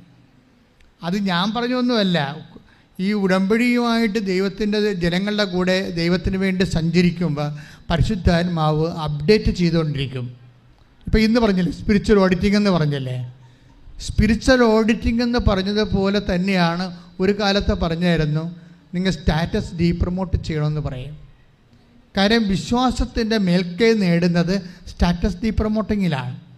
ഇപ്പം നമുക്ക് ഒരു നിലവാരമില്ലേ? ഒരാൾക്കാർക്ക് ഒരു നിലവാരമുണ്ടല്ലോ. നിലവാരം ദൈവത്തിന് വേണ്ടി എപ്പോൾ മറക്കുന്നു, അപ്പോൾ നിങ്ങൾ സ്റ്റാറ്റസ് പ്രിമോട്ടിങ് ആവും. അപ്പോൾ നിങ്ങളെക്കാൾ ഉയരം, എല്ലാത്തിനേക്കാൾ ഉപരി ദൈവത്തെ സ്നേഹിക്കുന്ന കൽപ്പനയെ നിങ്ങൾ ശിരസ വഹിച്ചുകൊണ്ട് അതിനെ സത്യസന്ധമായി വിശ്വസിക്കും. അത്തരം കൊണ്ടൊക്കെ വിശ്വസിക്കാൻ ആർക്കും പറ്റും. നമുക്ക് മുതൽ മുടക്കില്ല, നമ്മൾ ടാക്സ് കൊടുക്കണ്ട. ടാക്സ് കൊടുക്കണ വിശ്വാസമുണ്ട്, ടാക്സ് കൊടുക്കാത്ത വിശ്വാസമുണ്ട്. അതാണ് പ്രശ്നം. പ്രവൃത്തി മൂലം നീതീകരിക്കുന്ന യാക്കോബ് 2:17 വിശ്വാസം ടാക്സ് കൊടുക്കുന്ന വിശ്വാസമാണ്, മറ്റേ ടാക്സ് കൊടുക്കാത്തതാണ്. അത്തരം കൊണ്ട് പാടുന്നില്ല, പാടുകയും ഒക്കെ പ്രാർത്ഥിക്കുകയും ചെയ്യുന്നത്. നമുക്ക് ടാക്സ് ഒന്നും മുടക്കണില്ലല്ലോ, നമുക്ക് മുടക്കൊന്നുമില്ല. അത് സത്യസന്ധമാണ്. നമ്മളുടെ ഒരു ബാധ്യതയാണ് നമ്മുടെ വിശ്വാസം സത്യമാണെന്ന് തെളിയിക്കേണ്ടത്, ദൈവത്തിൻ്റെ ബാധ്യതയല്ല. നിങ്ങളുടെ ബാധ്യതയാണ് നിങ്ങൾ വിശ്വസിക്കണത് സത്യമാണെന്ന് തെളിയിക്കേണ്ടത്. അതെങ്ങനെ തെളിയിക്കും? ടാക്സ് അടിക്കും. അതിനെ എന്താണത്? അത് സത്യസന്ധമായി തെളിയിക്കാൻ പ്രവൃത്തിയോ മൂലം മാത്രമേ നമുക്ക് ദൈവ ഓപ്ഷനുള്ളൂ. പ്രവൃത്തി മൂലം. തനിയാടെ സാക്ഷ്യത്തിൻ്റെ പ്രശ്നം എന്താ വെച്ച് കഴിഞ്ഞാൽ, തനിയ പറഞ്ഞ ഇതാണ്, എന്നോട് ഒത്തിരി പേര് പത്രം ചോദിച്ചു, ഞാൻ കൊടുത്തില്ലെന്ന്. എൻ്റെ കൂട്ടുകാരത്തോട് ഞാൻ പറഞ്ഞു പത്രം ചോദിക്കുന്നവർക്ക് കൊടുക്കരുതെന്ന്. അപ്പോൾ ഞാൻ ഓർത്ത് ഇതെന്ത് പരിപാടിയാണ്? നമുക്ക് കൊടുക്കാൻ വേണ്ടിയല്ലേ ആൾക്കാരെ പരിശുദ്ധ പ്രവർത്തനം ചെയ്യണത്. തനിമാവിൻ്റെ മനസ്സിൽ പരിശുദ്ധാത്മാവ് തോന്നിച്ചത് ചോദിക്കുന്നവരെ കൊടുക്കരുതെന്ന്. പക്ഷെ പത്രം വേണ്ടെന്ന് പറയുന്നവരെ കെട്ടിയേൽപ്പിക്കണമെന്ന്. മാതാവേ, അതാണ് ടാക്സിങ് എന്ന് പറയണത്. പത്രത്തിനോട്, കൃപാസനം പത്രത്തിലാണ് സാക്ഷ്യങ്ങളിരിക്കണം മുഴുവനും. അത് വേണ്ടെന്ന് പറയുന്നവനെ കെട്ടിയേൽപ്പിക്കണം. അതിൻ്റെ ക്ലൂ അതാണ്. എന്ന് വെച്ചാൽ പത്രത്തോട് പ്രതിപത്തി കാണിക്കാത്തവർക്ക് നീ കൊടുക്കണം. കൂട്ടുകാരത്തോടും പറഞ്ഞു വിട്ടിരിക്കുകയാണ്, പ്രതിപത്തി കാണിക്കുന്നവർ കൊടുക്കണ്ട, അവർ ഇന്നലെ നാളെ എവിടെ നിന്ന് വാങ്ങിച്ചോളൂ. ഇതിനോട് താല്പര്യം ഇല്ലെന്ന് പറയണ ആൾക്കാർക്ക് അത് അടിച്ചേൽപ്പിക്കണം, പുറകെ നടന്നാലും ശരി. അതാണ് പ്രേക്ഷിത വില, അതാണ് പ്രശ്നം. ടാക്സിങ് എന്ന് പറയുന്നത് മറ്റേ എളുപ്പമല്ലേ, തിരിച്ചുകൊണ്ട് മേടിക്കാം, ഒരു കുഴപ്പം, നമുക്ക് നഷ്ടമൊന്നുമില്ലല്ലോ. പക്ഷെ വേണ്ടെന്ന് പറഞ്ഞ് വിപ്രതിപത്തി കാണിക്കുന്ന ആൾക്കാരുടെ മേൽ കെട്ടിയേൽപ്പിക്കണമെങ്കിൽ നമുക്കെന്ത് വേണം? 2 സംഭവം വേണം. ദൈവസ്നേഹം വേണം, പിന്നെന്താണ്? വിശ്വാസം വേണം. മനസ്സിലായില്ലേ? അവൾക്ക് കിട്ടിയ ജോലി പിന്നെ പോയില്ല. എന്താണ്? ദൈവത്തിന് അവളെ വിശ്വാസമായി. ഇത് ഒരു മിനിമം പരിശുദ്ധാത്മാവിലാണ് ഇത് വർക്ക് ചെയ്യത്തുള്ളൂ. ഉടമ്പടി വർക്ക് ചെയ്യണത് ഒരു മിനിമം ഹോളി സ്പിരിറ്റ് കീപ്പ് ചെയ്യണം. കാര്യം പരിശുദ്ധാത്മാവ് ആണ് നമ്മൾക്ക് ഇതിൻ്റെ ക്ലൂ ഒക്കെ പറഞ്ഞു തരണത്. ഞാൻ നിങ്ങൾ വിശുദ്ധിയുള്ളവരായിരിക്കണമെന്ന് പറഞ്ഞതിൻ്റെ കാരണം, ദൈവത്തിന് ഒരു നാഷണൽ കുണ്ടും കുഴിയൊന്നും ഇല്ലാത്ത ഒരു റോഡ് നമ്മുടെ ആത്മാവിലൂടെ പണിയുമ്പോഴുണ്ടാകുന്നൊരു ഗുണമെന്ന് പറയണത്, ഏത് സമയത്തും പരിശുദ്ധാത്മാവിൻ്റെ ഒരു സംസർഗം ഉണ്ടാകുമ്പോൾ കമ്മ്യൂണിക്കേഷൻ ഉണ്ടാകും. കമ്മ്യൂണിക്കേഷൻ ഉണ്ടാകുമ്പോൾ നമ്മൾക്കൊരു ബ്ലോക്ക് വന്നാൽ പോലും ദൈവം അതിന് പെട്ടെന്ന് ഇപ്പം ദൈവം പറഞ്ഞാൽ നമുക്ക് കേൾക്കണ്ടേ? നമ്മൾ റേഞ്ചില്ലാത്ത സ്ഥലത്ത് പോയി നിന്നാൽ എങ്ങനെയാണ് കേൾക്കണത്? റേഞ്ചുള്ള സ്ഥലത്ത് നിൽക്കാൻ വേണ്ടി ഇതിൻ്റെ അകത്ത് റേഞ്ചിങ് എന്ന് പറയണത് ഒരു റേഞ്ച് ഓഫ് ദി ഉടമ്പടിയുടെ റേഞ്ച് എന്ന് പറയണത് ഒന്ന് വിശുദ്ധിയും ഒന്ന് സാക്ഷ്യവുമാണ്. എന്ന് വെച്ച് കഴിഞ്ഞാൽ ദൈവത്തിന് സാക്ഷ്യം വഹിക്കുന്നത്. ഇത് രണ്ടും കറക്റ്റാക്കിയാൽ പിന്നെ നമുക്ക് തിരിഞ്ഞു നോക്കേണ്ടി വരും. ഒന്ന് വിശുദ്ധി എന്ന് പറയുന്നതിൻ്റെ കാര്യം വെച്ച് കഴിഞ്ഞാൽ ദൈവത്തിനെ എപ്പോഴും നമ്മൾ ഇൻട്രാക്ട് ചെയ്യാൻ. ഇപ്പോൾ തനിയോട് പറഞ്ഞത് എന്താണ്? ഇതിന് ക്ലൂ കിടപ്പുണ്ട്, നിനക്ക് ഞാനൊരു ഉപദേശം തരാം, നിനക്കിതിൻ്റെ നീ രക്ഷപ്പെടാൻ ഒരു മാർഗം ഞാൻ നിൻ്റെ മുഖത്ത് നോക്കി ഉപദേശിക്കാം. ബൈബിളിൽ എപ്പോഴും ഉള്ളതാണ് ഈ മുഖത്ത് നോക്കി ഉപദേശിക്കൽ. Take the word of God. ശ്രദ്ധിക്കട്ടെ. ഹല്ലേലൂയ ഹല്ലേലൂയ ഹല്ലേലൂയ ഹല്ലേലൂയ ഹല്ലേലൂയ യേശുവേ നന്ദി, യേശുവേ സ്തുതി. ഹല്ലേലൂയ ഹല്ലേലൂയ ഹല്ലേലൂയ ഹല്ലേലൂയ ഹല്ലേലൂയ യേശുവേ ആരാധന ആരാധന ആരാധന. ഹല്ലേലൂയ ഹല്ലേലൂയ ഹല്ലേലൂയ ആരാധന ആരാധന ആത്മനാഥനേ യേശുവേ ആരാധന ആരാധന സ്നേഹരാജനേ യേശുവേ. 32-ാം സങ്കീർത്തനം 8-ാം തിരുവചനം.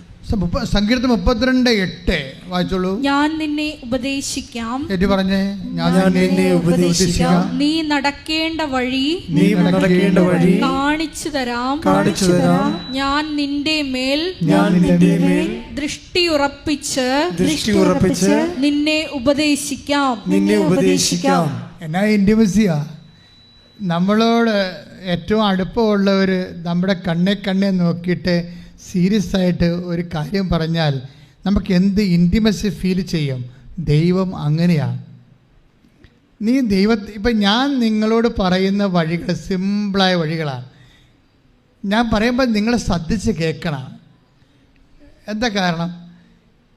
21 ലക്ഷത്തോളം മനുഷ്യരെ ഈ ജന്മത്തിൽ കൗൺസിൽ ചെയ്താണ്. 21 ലക്ഷം മനുഷ്യരെ. അച്ഛനായിട്ട് 5 ദിവസം പോലും എനിക്ക് വെറുതെ പോയിട്ടില്ല.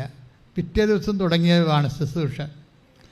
പല ശുശ്രൂഷകളിൽ അവസാനമാണ് ദൈവം ഉടമ്പടി തന്നത്. അതിനുള്ളിൽ എത്രയോ ശുശ്രൂഷകൾ നടന്ന് കടലിൽ 10 കൊല്ലം കൺവെൻഷൻ വരെ നടത്തി. 10 കടലിലെ കടപ്പുറത്തല്ല, കടലിലെ. ഓരോരോ കാലത്ത് കർത്താവ് പറയുന്ന ഓരോ ശുശ്രൂഷ. ഒരു കാലത്ത് ഇവിടെ അഖണ്ഡ ജപമാലയായിരുന്നു, 1000 മണിയുടെ ജപമാല. 1000 മണിയുടെ ജപമാല ചൊല്ലിക്കൊണ്ടിരിക്കുന്ന കാലത്താണ് പോപ്പ് ജോൺ പോള് ജപമാല വർഷം പ്രഖ്യാപിച്ചത്. എൻ്റെ ജന്മത്തിൽ ഞാൻ കരണക്കൊന്ത് ചൊല്ലിയിട്ടില്ല, ചൊല്ലുകയുമില്ല. അതിൻ്റെ കാരണം എന്താണെന്നറിയാമോ? കരണക്കൊന്ത് ചെല്ലുന്നവർ ചൊല്ലിക്കോ, പക്ഷേ അതൊരിക്കലും നിങ്ങളെ യഥാർത്ഥ കൊന്തയ്ക്ക് സബ്സ്റ്റിറ്റ്യൂട്ട് ചെയ്യരുത്. ചില ആൾക്കാർ, ചില കുടുംബങ്ങൾ മുടിഞ്ഞു പോകാൻ കാരണം അവർ യഥാർത്ഥ കൊന്തയ്ക്ക് പകരം കർണക്കൊന്ത ചൊല്ലിയിട്ടാണ്. എന്താ കാര്യം? ഒന്നാമത്തെ വിശ്വാസത്തിൻ്റെ വിശ്വാസത്തെക്കുറിച്ച് നമുക്കൊരു ഐഡിയ ഉണ്ടാകണം. കർണക്കൊന്തയിൽ എന്താ പറയുക? Only passion is narrating there. കർത്താവ് ഈശോ മിശിഹായുടെ പീഡാനുഭവങ്ങളെ ഓർത്ത് എന്നോടും ലോകത്തോട് മുഴുവനും കരുണയുണ്ടാകണം. അത്രയേ ഉള്ളൂ സംഭവം. അതൊരു 20 പ്രാവശ്യം ചൊല്ലിക്കഴിയുമ്പോൾ അല്ലെങ്കിൽ 100 പ്രാവശ്യം ചൊല്ലിക്കഴിയുമ്പോൾ ആ പ്രാർത്ഥന തീർന്നു. പക്ഷെ നിങ്ങൾ എന്താ ചെയ്തത്? ഒരു മധ്യസ്ഥ പ്രാർത്ഥനയാണത് ബേസിക്കായിട്ട്. എന്താണ് അവിടെ നമ്മൾ എന്ത് വിശ്വാസത്തിൻ്റെ ഏത് രഹസ്യമാണ് അവിടെ ഹൈലൈറ്റ് ചെയ്യുന്നത്? ഒൺലി പാഷൻ, കർത്താവിൻ്റെ പീഡാനുഭവം മാത്രമാണ്. നമ്മുടെ വിശ്വാസത്തിൻ്റെ മഹാരഹസ്യങ്ങൾ പീഡാനുഭവം ഒരു കഷ്ണം മാത്രമാണ്. നമ്മൾ പീഡാനുഭവത്തിലൊന്നുമല്ല വിശ്വസിക്കണത്. പീഡാനുഭവം പ്രഖ്യാപിക്കണം നമ്മൾ ചെയ്യണത്.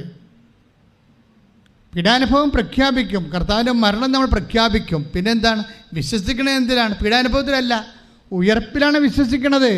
കർണക്കൊന്തൽ എവിടെയാണ് ഉയർപ്പ് പറയണത്? ഒരിക്കലും പറയണില്ല. ഉയർപ്പ് പറയാത്തിടത്തോളം കാലം ഒരു പ്രാർത്ഥനയിൽ ശരിക്കും പറഞ്ഞാൽ അത് പ്രാർത്ഥനയുടെ സമ്പൂർണമായ ഫോർമുല ഉള്ളതല്ല. നിങ്ങൾ ചെല്ലണമെന്ന് ഞാൻ പറയത്തില്ല. പാപകരമായ അവസ്ഥയിലുള്ളപ്പോൾ ചെല്ലാൻ പറ്റിയ ഒരു പ്രാർത്ഥനയാണ്. പക്ഷേ അത് വെച്ച് നിങ്ങൾ സമ്പൂർണ്ണ ജപമാല സബ്സ്റ്റിറ്റ്യൂട്ട് ചെയ്യരുത്. ചില കുടുംബങ്ങളിൽ അട്ടിരിക്കുകയാണ്. എന്താ കാര്യം? ഇവർ യഥാർത്ഥ ജപമാല ഉപേക്ഷിച്ചിട്ട് എന്താണ് ബിരിയാണി മാറ്റിയിട്ട് അച്ചാർ കഴിച്ച പോലെ അവസ്ഥയാണ്. കാര്യം അറിയാൻ പാടില്ല ചെയ്താ. യഥാർത്ഥ ജപമാലയിൽ എന്തെല്ലാം ഉള്ളത്? കർത്താവിൻ്റെ ജനനം തൊട്ട് പരസ്യജീവിതം തൊട്ട് പീഡാനുഭവം തൊട്ട് കുരിശുമരണം കൂടി അവൻ വീണ്ടും വരവ് വരെ അതിനകത്തുണ്ട്. അപ്പം സമ്പൂർണമായ ജപമാലയാണ് പ്രകാശത്തിൻ്റെ ദിവരസ് ഉൾപ്പെടെയുള്ളത്. അപ്പം അത് സബ്സ്റ്റിറ്റ്യൂട്ട് ചെയ്യരുത്. അതെന്താ പ്രശ്നം വെച്ച് കഴിഞ്ഞാൽ പരിശുദ്ധാത്മാവില്ലെങ്കിൽ ഉണ്ടാകാൻ പോകുന്ന സഭ ഇതുപോലെ മിസ് ഗൈഡൻസ് വരും. സഭയിൽ ഒത്തിരിയേറെ പ്രാർത്ഥനാ രൂപങ്ങളുണ്ട്. അതൊക്കെ സഭ ഒത്തിരി പഠിച്ചും പ്രാർത്ഥിച്ചുമൊക്കെ തന്നെ സ്ഥാപിച്ചിരിക്കുന്നതാണ്. പക്ഷെ നമ്മൾ സെലക്ട് ചെയ്യുമ്പോൾ നമ്മുടെ അവസ്ഥ കൂടി നമ്മൾ നോക്കണം. ഞങ്ങളിവിടെ 1000 മണിയുള്ള ജപമാല ജോൺ പോൾ മാർപ്പാപ്പ ജപമാല വർഷം സ്ഥാപിക്കുന്ന മുമ്പ് തന്നെ അമ്മ ഞങ്ങളോട് പറഞ്ഞതാണ്. 1000 മണിയുള്ള ജപമാല ഇവിടെ 5 വർഷം അടുപ്പിച്ച് ചൊല്ലി. 2004 ആയപ്പോൾ അമ്മ മാതാവ് ജീവനോടെ പ്രത്യക്ഷപ്പെട്ടു. അപ്പോഴെന്തുകൊണ്ടാണ്? 24 മണിക്കൂറും ജപമാല അണമുറിയാതെ രാത്രിയും പകലും ഇല്ലാതെ ചൊല്ലിയതാണ്. അതിൻ്റെ ഭാഗമായിട്ടാണ് റാലിയൊക്കെ വന്നിരിക്കുന്നത്. ഇപ്പോഴും നിങ്ങൾ റാലിക്ക് വരുന്നില്ലേ? 2 ലക്ഷം പേര് 3 ലക്ഷം പേരല്ലേ റാലിക്ക് വരണത്? അന്ന് തുടങ്ങിയതാ. ഓരോരോ കാലത്തും. പക്ഷേ അപ്പോഴും നാം മനസ്സിലാക്കണം, അതൊക്കെ ഒരു ബേസിക്സാണ്, അടിത്തറകൾ. പക്ഷെ ഇത് മേലോട്ട് പണിയണമെന്നുണ്ടെങ്കിൽ ആ അത്തരം കൊണ്ട് ഏറ്റുപറയണമൊക്കെ ഹൃദയത്തിൽ വിശ്വസിക്കണം. ഹൃദയത്തിൽ വിശ്വസിക്കണമൊക്കെ പ്രവർത്തികൾ നീതീകരിക്കപ്പെടണം. റോമ 10:9 യാക്കോബ് 2:19 കൂടി കൂട്ടിവെക്കുമ്പോഴാണ് വിശ്വാസം നടപടി പൂർണ്ണമാകണത്. റോമ 10:9 എന്താ പറയണത്? യേശു കർത്താവാണെന്ന് അധരം കൊണ്ട് ഏറ്റുപറയുന്നു, ദൈവവനെ മരിച്ചുവെന്ന് ഉയർപ്പിച്ചെന്ന് ഹൃദയത്തിൽ വിശ്വസിക്കുന്നു. അങ്ങനെ വിശ്വസിക്കുന്നവരെന്ത് ചെയ്യണം? വിശ്വാസം പ്രവൃത്തിയാൽ നീതീകരിക്കപ്പെടണം. പ്രവൃത്തി വേണം. അത് യാക്കോബ് 2:17. അപ്പോൾ ഇത് രണ്ടും കൂടി ലിങ്ക് ചെയ്യുമ്പോഴാണ് എന്തുകൊണ്ടാണ് ഉടമ്പടി കത്താൻ കാരണം. പെട്ടെന്ന് മുമ്പും പുറം നോക്കാതെ ഇത് കത്തിപ്പടരാൻ കാരണം ഇതിൻ്റെ സത്യസന്ധമായ ഫോർമുലയാണ്. അത് വൃത്തിയും മെനയുമായിട്ട് ആരാണ് മനസ്സിലാക്കുന്നത്? അവർ ദൈവസ്നേഹം നിറഞ്ഞ് ദൈവവിശ്വാസ പ്രേരിതരായി ഇത് സുവിശേഷത്തിന് സാക്ഷിയായി കഴിയുമ്പോൾ നമ്മൾ ആരുടെയും സപ്പോർട്ടില്ലാതെ തന്നെ ഇത് സെൽഫായിട്ട് കത്താൻ തുടങ്ങും. പ്രാർത്ഥിക്കുക, കർത്താവായ ദൈവമേ, ഉടമ്പടിയുടെ ജീവൻ വിവേചിച്ച് മനസ്സിലാക്കി അതനുസരിച്ച് പ്രയോഗിക്കുവാൻ ഞങ്ങളെ അന്തർജ്ഞാനത്താൽ അഭിഷേകം ചെയ്യണം. ശ്രദ്ധിക്കട്ടെ.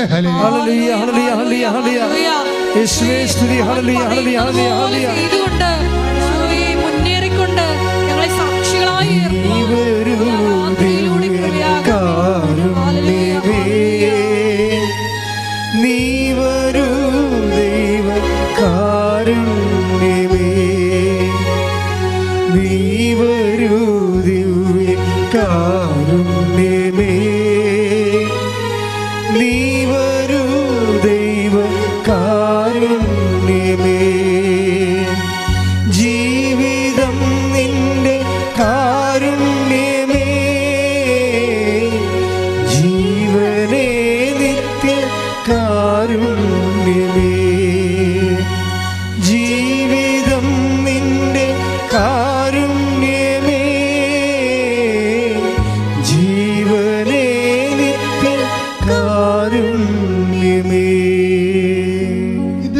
വിശ്വാസ സ്ഥിരീകരണത്തിൻ്റെ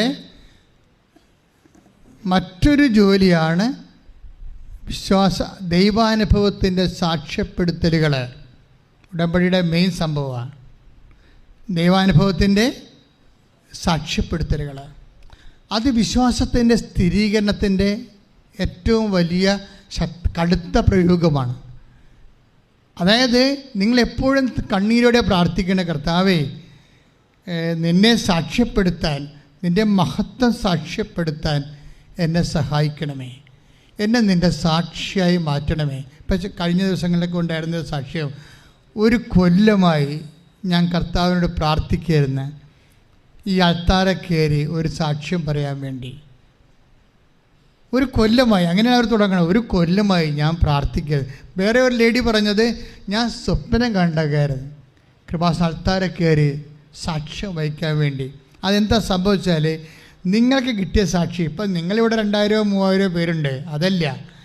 ഇത് കഴിഞ്ഞ മാസം കഴിഞ്ഞ ചൊവ്വാഴ്ച ഞാൻ പറഞ്ഞ ഒരു സാക്ഷ്യം ആൾക്കാർ ഇപ്പോൾ കൂടിയിരിക്കുന്നത് 2,00,000 ആൾക്കാർ ആ സാക്ഷ്യം കണ്ടു.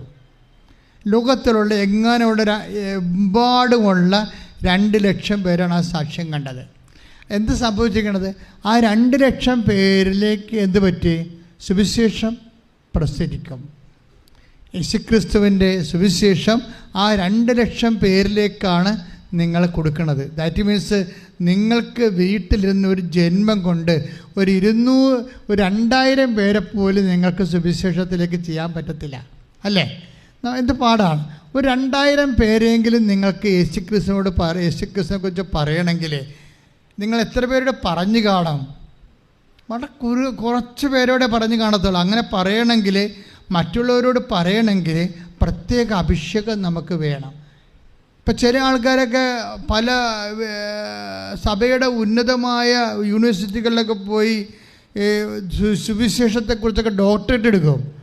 അവർ വിമാനത്തിൽ അങ്ങോട്ടും ഇങ്ങോട്ടും പോകുമ്പോൾ സഭയ്ക്ക് 10, 20, 30 ലക്ഷം രൂപയൊക്കെയാണ് ഒരു ഡോക്ടറേറ്റിന് വേണ്ടി ഒരു വിദ്യാർത്ഥിനെ പഠിപ്പിച്ചെടുക്കണമെങ്കിൽ. പക്ഷെ അവർ വിമാനത്തിൽ ഇരിക്കുമ്പോൾ പോലും അടുത്തിരിക്കുന്ന ആളിനോട് യേശുവിനെക്കുറിച്ച് പറയത്തില്ല. അതാണ് പ്രശ്നം. സഭ 30 ലക്ഷം രൂപ മുടക്കി ഡോക്ടർമാരുണ്ടാക്കിയതാണ്. പക്ഷേ അടുത്തിരിക്കുന്നവനോട് അങ്ങോട്ട് പോകുമ്പോൾ ഇങ്ങോട്ട് പോകുമ്പോൾ നിങ്ങൾ യേശുക്രിസ്തു വിശ്വസിക്കണമെന്ന് അവരാരെങ്കിലും പറഞ്ഞിട്ടുണ്ടെങ്കിൽ അവരാണ് യഥാർത്ഥത്തിൽ അഭിഷേകമുള്ളവർ. മറ്റുള്ളവർ അതൊരു പ്രൊഫഷനായിട്ട് എടുത്തിരിക്കുക. ക്രിസ്തുവിനെ പഠിക്കണത് എന്തിനാണ്? ക്രിസ്തുവിനെ കൈമാറാനാണ്. കൈമാറാനല്ലാതെ ക്രിസ്തുവിനെ പഠിക്കണത് എന്തിനു വേണ്ടിയാണ്? അതാണ് പ്രശ്നം. ക്രിസ്തുവിനെ കൈമാറാനല്ലാതെ പഠിക്കണത് എന്തിനാണ്? ചില ആൾക്കാർ ചില വീടുകളിലൊക്കെ ചിലരൊക്കെ MBBS പോകും. എന്നിട്ട് അവർ തന്നെ പറയും ഞങ്ങൾക്ക് ഡോക്ടറായിട്ട് കാര്യമൊന്നുമില്ല. കാര്യം എന്താണ്? 10 തലമുറക്ക് തിന്നാനുള്ളത് ഞങ്ങളുടെ വീട്ടിൽ കിടപ്പുണ്ട്, പിന്നെ ഞങ്ങളെന്തിനാണ് ജോലിക്ക് പോകുന്നത്? പിന്നെ ഒരു ആഡംബരത്തിന്, ആധ്യാത്മികമായ കാര്യങ്ങൾ ചെയ്യുന്ന ആഡംബരത്തിനല്ല, അത് അഭിഷേകത്തിനും വിശ്വാസ കൈമാറ്റത്തിനും വേണ്ടിയാണ്. പക്ഷെ ചില മനുഷ്യർ അടുത്തിരിക്കുമ്പോൾ തന്നെ ഒരു ഡോക്ടറേറ്റും ഇല്ല, ഒരു അറിവുമില്ല അവർക്ക്. പക്ഷെ അവർ കർത്താവിനെ കുറിച്ച് പറഞ്ഞുകൊണ്ടിരിക്കും, മറ്റുള്ളവരോട് പറഞ്ഞുകൊണ്ടിരിക്കും, മറ്റുള്ളവരോട് യേശുവിനെ കുറിച്ച് പറഞ്ഞുകൊണ്ടിരിക്കും. യേശുവിനെക്കുറിച്ച് ഈ ജന്മത്തിൽ, ഈ ജീവിതത്തിൽ എപ്പോഴെങ്കിലും നിങ്ങൾ ക്രിസ്തുവിനെ അറിഞ്ഞില്ലെങ്കിൽ ഈ ജീവിതം നിങ്ങൾക്ക് ജീവിക്കാത്ത പോലെയാകും. കാര്യം അവരുടെ ഉള്ളിൽ നിന്നൊരു തള്ളിച്ചയാണ്. അവർക്ക് ദൈവസംഘം നിറഞ്ഞിട്ട് അഭിഷേകം കിട്ടിയിരിക്കുകയാണ് കർത്താവിനെ കൈമാറാൻ വേണ്ടി. ഒന്ന് പ്രാർത്ഥിച്ച്, കർത്താവ് ദൈവമേ, അങ്ങേ കൈമാറാൻ അൾട്ടിമേറ്റ് ആത്യന്തികമായ എൻ്റെ ജീവിത ലക്ഷ്യമായി സുവിശേഷ കൈമാറ്റത്തിനായി എന്നെ അഭിഷേകം ചെയ്യണം.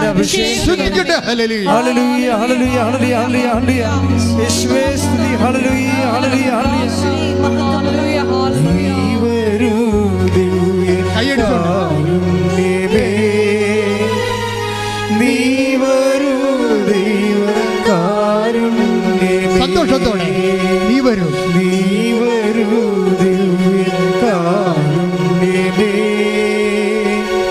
നീ വരൂ ദൈവകാരുണ്യമേ. ജീവിതം നിന്റെ കാരുണ്യമേ, ജീവനേ നിത്യ കാരുണ്യമേ. ജീവിതം നിന്റെ കാരുണ്യമേ, ജീവനേ നിത്യ കാരുണ്യമേ. കർത്താവ് നമ്മളോട് പറയുന്നില്ലേ, നിങ്ങളിത് പുറത്തു പോയി പറയണം എന്ന് പറയണില്ലേ? ഈ ദൈവം ആരെ ടാർഗറ്റ് ചെയ്യണത്? നിങ്ങൾ സാക്ഷ്യം പറയുമ്പോൾ ദൈവം ആരെയാണ് ടാർഗറ്റ് ചെയ്യണത്? നിങ്ങൾ സാക്ഷ്യം പറയുന്നതിൻ്റെ ഉദ്ദേശം എന്താണ്? അച്ഛനെ കാണുമ്പോൾ അച്ഛൻ ചോദിക്കും, അല്ലെങ്കിൽ മെസ്സേജ് എടുക്കേണ്ടി വരികയാണെങ്കിൽ സാക്ഷ്യം അത്യാവശ്യമാണ്. അല്ലെങ്കിൽ നിങ്ങളുടെ തന്നെ ഉടമ്പടി പുഷ്കലമാകണമെന്നുണ്ടെങ്കിലും സാക്ഷ്യം വേണം. അതുകൊണ്ട് ചില ആൾക്ക് ആ സാക്ഷ്യം പറയുമ്പോൾ അന്ന് മുതൽ ഉടമ്പടി നിങ്ങൾ കിട്ടിയ അനുഗ്രഹം നഷ്ടപ്പെടത്തില്ല. അതാണ് ഏറ്റവും വലിയ സംഭവം. സെക്യൂരിറ്റി ആവും. നിങ്ങളുടെ അനുഗ്രഹത്തിന് മേൽ കർത്താവിന് ഒരു സെക്യൂരിറ്റി കിട്ടും നിങ്ങൾക്ക്. അത് നഷ്ടപ്പെടത്തില്ല. കാര്യം വന്ന രോഗം പിന്നെയും വരരുതല്ലോ. അപ്പോൾ സാക്ഷ്യം പറഞ്ഞ് ദൈവത്തെ മഹത്വപ്പെടുത്തി കഴിഞ്ഞാൽ പിന്നെ നമ്മളുടെ കടമ തീർന്നു. നമുക്ക് നഷ്ടപ്പെട്ട പോലെ, നമുക്ക് വന്ന പോലെ കടങ്ങൾ ഇനിയും വരരുതല്ലോ, വന്ന അപകടം ഇനിയും വരരുതല്ലോ. അപ്പോൾ ഈ വീണ്ടും വരാതിരിക്കുന്നതിന് വേണ്ടി കൂടി സെക്യൂരിറ്റി ആയിട്ടാണ് നമ്മൾ സാക്ഷ്യം പറയണത്. നിങ്ങൾക്ക് ജോലി കിട്ടി, ആ ജോലി കിട്ടിയത് ഇനി പോകരുതല്ലോ. അപ്പം അങ്ങനെ വരുമ്പോൾ ദൈവത്തിൻ്റെ പേരിലാക്കിയിരിക്കണം നമ്മൾ സാക്ഷ്യത്തിലെ. സാക്ഷ്യം എന്താണ്? ദൈവം, അത് നമ്മുടെ ഒരു ഉദ്ദേശമാണ്. നമുക്ക് കിട്ടിയ അനുഗ്രഹം പോകാതിരിക്കാനാണ്, നമ്മൾ വീണ്ടും അത് വരാതിരിക്കാനാണ്, ആ ഒരു രോഗവും മറ്റ് കഷ്ടപ്പാടുകളോ വീണ്ടും വരാതിരിക്കാനാണ് നമ്മൾ സാക്ഷ്യം പറഞ്ഞ് ആ ദൈവത്തെ അതിനകത്ത് കക്ഷിയാക്കി അക്കൗണ്ടബിളാക്കി ദൈവത്തെ മഹത്വപ്പെടുത്തുന്നത്. പക്ഷേ ദൈവത്തിൻ്റെ ഉദ്ദേശം വേറെയാണ്. നിങ്ങൾ സാക്ഷ്യം പറയുമ്പോൾ, ഉടമ്പടിയിൽ നിങ്ങൾ സാക്ഷ്യം പറയുമ്പോൾ ദൈവത്തിൻ്റെ ഉദ്ദേശമുണ്ട്. എന്താ കാര്യം? നിങ്ങളെ സുവിശേഷമാക്കുകയാണ് ദൈവം ചെയ്യണത്. നിങ്ങളെ സുവിശേഷമാക്കുകയാണ്. എന്തിനാണ്? സംശയമുള്ള ആൾക്കാരെ, ദൈവത്തെക്കുറിച്ച് സംശയമുള്ള ആൾക്കാർക്ക് നിങ്ങൾ സംശയ നിവാരണം ചെയ്യുകയാണ്. നിങ്ങളുടെ സാക്ഷ്യം ഒരു 50,000 പേര് ഇപ്പോൾ കൃപാസനത്തിൽ നിങ്ങൾ സാക്ഷ്യം പറയുമ്പോൾ ഉണ്ടാകുന്ന ഗുണം എന്താ? ലോകത്ത് ഏറ്റവും കൂടുതൽ സാക്ഷ്യം കേൾക്കുന്നത് കൃപാസനത്തിൻ്റെ സാക്ഷ്യമാണ്. ലോകത്താണ് ഞാൻ പറയണത്, അല്ല കേരളത്തിലല്ല. നിങ്ങൾ ഇന്നിപ്പോൾ യൂട്യൂബ് ഉണ്ടല്ലോ, എന്തെങ്കിലും ഒരു ശുശ്രൂഷ സഭയ്ക്കുണ്ടെങ്കിൽ യൂട്യൂബിലുണ്ടാവുമല്ലോ, നോക്കിയാൽ മതി. ലോകത്ത് ഏറ്റവും കൂടുതൽ മനുഷ്യർ സാക്ഷ്യം പറയുന്നത് ഈ ഒരു അൾത്താറയിലാണ്. കാര്യം എന്താണ്? ലോകത്ത് എല്ലാ ദിവസവും ഇവിടെ സാക്ഷ്യമുണ്ട്. അല്ലാതെ ഒരാഴ്ച ധ്യാനം നടത്തിയിട്ട് ധ്യാനത്തിൻ്റെ അവസാനം കുറച്ച് സാക്ഷ്യം പറയുകയല്ല. ഇത് എല്ലാ ദിവസവുമാണ്. 11 മണി തൊട്ട് 5 മണി വരെ സാക്ഷ്യമാണ്, 6 മണി വരെ. 11 മണി തൊട്ട് രാവിലെ 5 മണി വരെ സാക്ഷ്യം പറഞ്ഞ ലോകത്ത് ഏത് ശുശ്രൂഷ കേന്ദ്രമുണ്ട്. അപ്പോൾ തന്നെ എനിക്ക് മനസ്സിലാക്കാം നിങ്ങൾ കൈ കൊടുത്തിരിക്കുന്ന പുളിങ്കമ്പേലാണെന്ന്. എന്താ കാര്യം? കർത്താവ് ഈ കാലത്തെ കണ്ണീരിന് തന്ന മറുപടിയാണിത്. കൈ ഇട്ടിച്ച് കർത്താവ്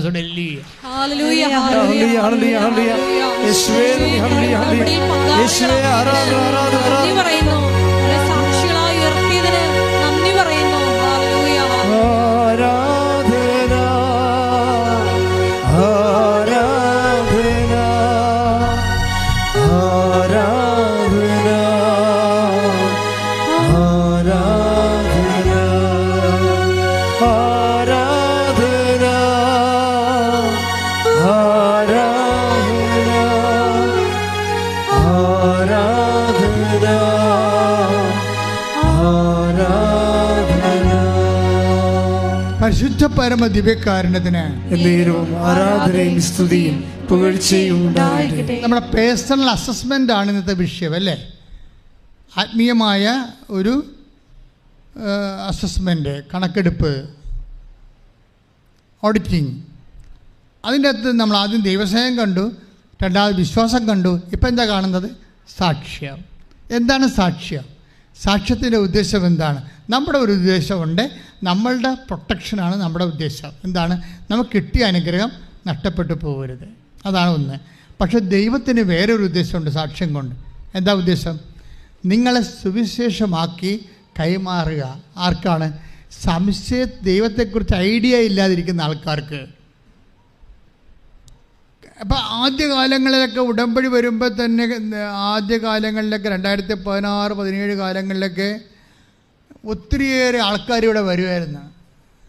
ഇത് പരീക്ഷിക്കാനും നിരീക്ഷിക്കാനും, ഇത് കള്ളത്തരമാണോ തട്ടിപ്പാടാന്ന് നോക്കാനും, അവർക്ക് വീഡിയോ ചെയ്യാൻ വേണ്ടിയൊക്കെ വരണതാണ്. ഞങ്ങളാരും മൈൻഡ് ചെയ്യത്തില്ല, ഞങ്ങൾ പ്രാർത്ഥിക്കുക മാത്രമേ ഉള്ളൂ. ഒരിക്കലും അവർ മനസ്സിലാക്കി. പക്ഷേ അവരൊക്കെ അന്ന് പറഞ്ഞുകൊണ്ടിരുന്നത് കാശ് കൊടുത്തിട്ടാണ് സാക്ഷ്യം പറയിപ്പിക്കണമെന്നാണ്. നമ്മുടെ സാക്ഷ്യം പറയുമ്പോൾ, ഒരാൾ സാക്ഷ്യം പറയുമ്പോൾ താഴെ കമൻ്റ് ആവും, എത്ര രൂപ കിട്ടി കൃപാസനത്തിൽ നിന്ന്? 5000 രൂപയാണോ 10000 രൂപയാണോ എന്നൊക്കെ ചോദിച്ചാൽ കമൻറ്റ് ചെയ്യും. ഇപ്പോഴാരും കമൻറ്റ് ചെയ്യണില്ല. എന്താ കാര്യം? കർത്താവിൻ്റെ ശുശ്രൂഷ ഇവിടെ മുന്നോട്ട് പോവുകയാണ്. നമ്മളൊരു ഉപകരണമാണ്. നിലക്കാത്ത സാക്ഷ്യങ്ങളായില്ലേ?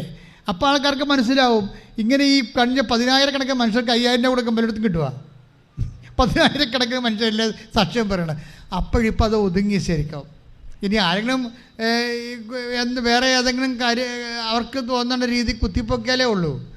ആരെങ്കിലും എവിടെയെങ്കിലുമൊക്കെ ഇങ്ങനെ എന്തെങ്കിലുമൊക്കെ അന്ധവിശ്വാസം കാണുമ്പോഴേ അവർക്കൊരു ശാന്തി കിട്ടി നമ്മുടെയും കൂടി അവരെന്തൊക്കെ വലിച്ചെടുക്കും.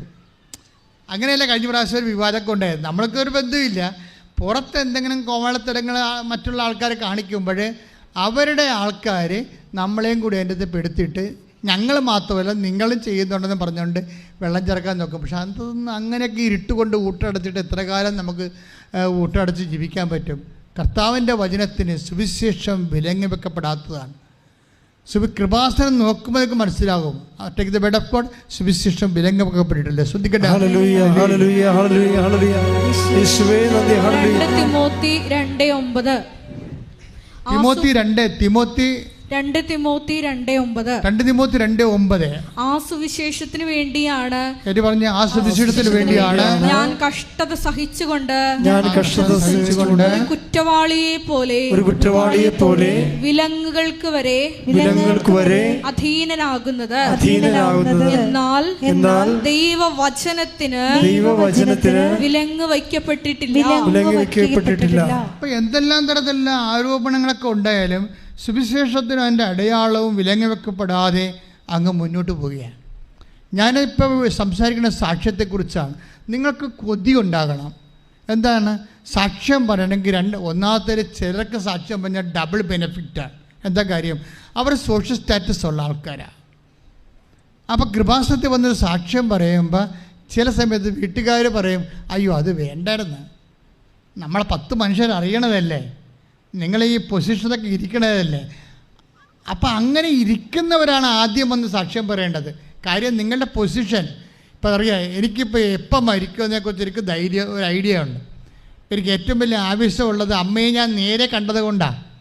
അമ്മയെ കാണുമ്പോഴോ ആവശ്യം കൂടുമല്ലോ. അപ്പോൾ നമുക്ക് മരണമില്ലല്ലോ, നിത്യതയിലും നമ്മൾ അമ്മയുടെ കൂടെ ഇരിക്കുമല്ലോ.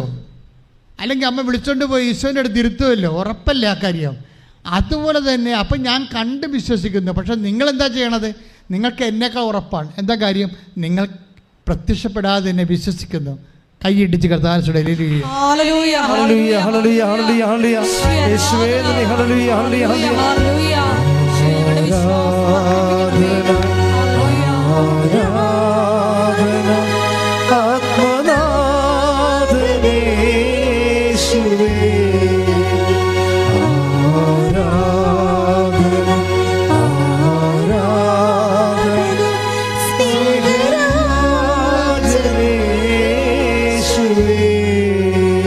പരമ ദിവ്യകാരുണ്യത്തിന് ആരാധനയും സ്തുതിയും പുകഴ്ചയും ഉണ്ടായിരിക്കട്ടെ. എൻ്റെ പ്രിയപ്പെട്ടവരെ, സാക്ഷ്യത്തെക്കുറിച്ചാണ് നമ്മൾ സംസാരിക്കുന്നത്. സ്പിരിച്വൽ ഓഡിറ്റിങ്ങിൻ്റെ 1 ദൈവസ്നേഹം, 2 ദൈവവിശ്വാസം, 3 സാക്ഷ്യം. എന്താണ്? മനുഷ്യരുടെ മുമ്പിൽ എന്നെ ഏറ്റു പറയുക. അതാണ് സംഭവം. അതാണ് യോഹന്നാൻ്റെ മത്തായി ശ്ലീഹായുടെ സുവിശേഷം 10:42 മനുഷ്യരുടെ മുമ്പിൽ എന്നെ ഏറ്റു പറയുക. വീട്ടിലിരുന്ന് ഏറ്റു പറഞ്ഞിട്ട് കാര്യമില്ല, 10 മനുഷ്യരുടെ മുമ്പിൽ ഏറ്റു പറയണം. Take the word of God. ശ്രദ്ധിക്കട്ടെ. ഹല്ലേലൂയ. മത്തായി ശ്ലീഹായുടെ സുവിശേഷം 10:32 മനുഷ്യരുടെ മുമ്പിൽ എന്നെ ഏറ്റുപറയുന്നവനെ എന്റെ സ്വർഗ്ഗസ്ഥനായ പിതാവിന്റെ മുമ്പിൽ ഞാനും ഏറ്റുപറയും. Price the Lord. അതായത് നമ്മളെ ഇപ്പോൾ ഈശോ ഒരു ജനറൽ ഫോർമാറ്റാണ് നൽകണത്. അതിന് പർട്ടിക്കുലർ ആപ്ലിക്കേഷൻസ് ഉണ്ട്. ഈശോ എന്താ പറഞ്ഞത്? 10:32 എന്താ പറഞ്ഞത്? മനുഷ്യരുടെ മുമ്പിൽ പറഞ്ഞ് മനുഷ്യരുടെ മുൻപിൽ എന്നെ ഏറ്റുപറയുന്നവനെ സ്വർഗ്ഗസ്ഥനായ എന്റെ പിതാവിന്റെ മുമ്പിൽ ഞാനും ഏറ്റുപറയും. അപ്പോൾ ഇത് സ്വർഗ്ഗസ്ഥനായ പിതാവിന്റെ മുമ്പിൽ ഏറ്റുപറയണമെന്ന് വെച്ചാൽ അത് ജനറലാണ്. ഇതിന്റെ പർട്ടിക്കുലർ ആപ്ലിക്കേഷൻസ് എന്താ പറയണത്? നിന്നെ ഏറ്റുപറയേണ്ട ദൈവവേദനെ, നീ ദൈവത്തെ ഏറ്റുപറഞ്ഞ് മഹത്വപ്പെടുത്തി കഴിഞ്ഞാൽ നീ ദൈവത്തെ ഓൺ ചെയ്യുകയാണ്. നീ ദൈവത്തെ ഓൺ ചെയ്താൽ ഇപ്സോ ഫാക്ടോ ദൈവം നിന്നെ ഓൺ ചെയ്തിരിക്കും. കൈയടിച്ച് കർത്താവിനെ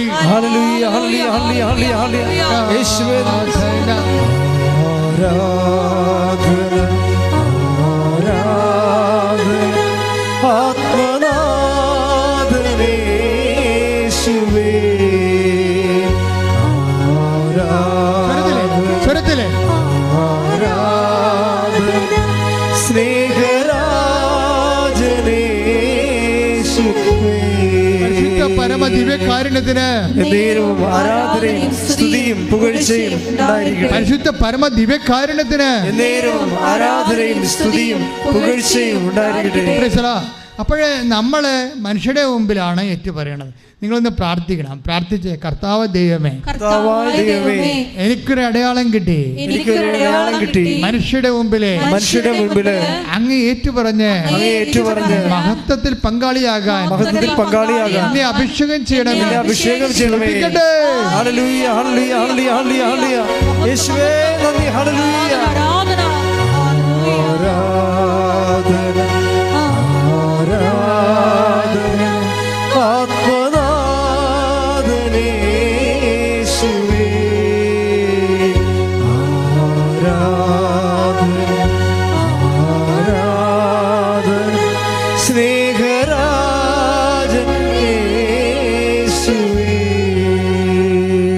വല്ലാത്തൊരു ക്രൈസ് തോന്നണം. ശരിക്കും ക്രൈസ് ക്രിസ്തുവിന് വേണ്ടി സാക്ഷിയാണ്.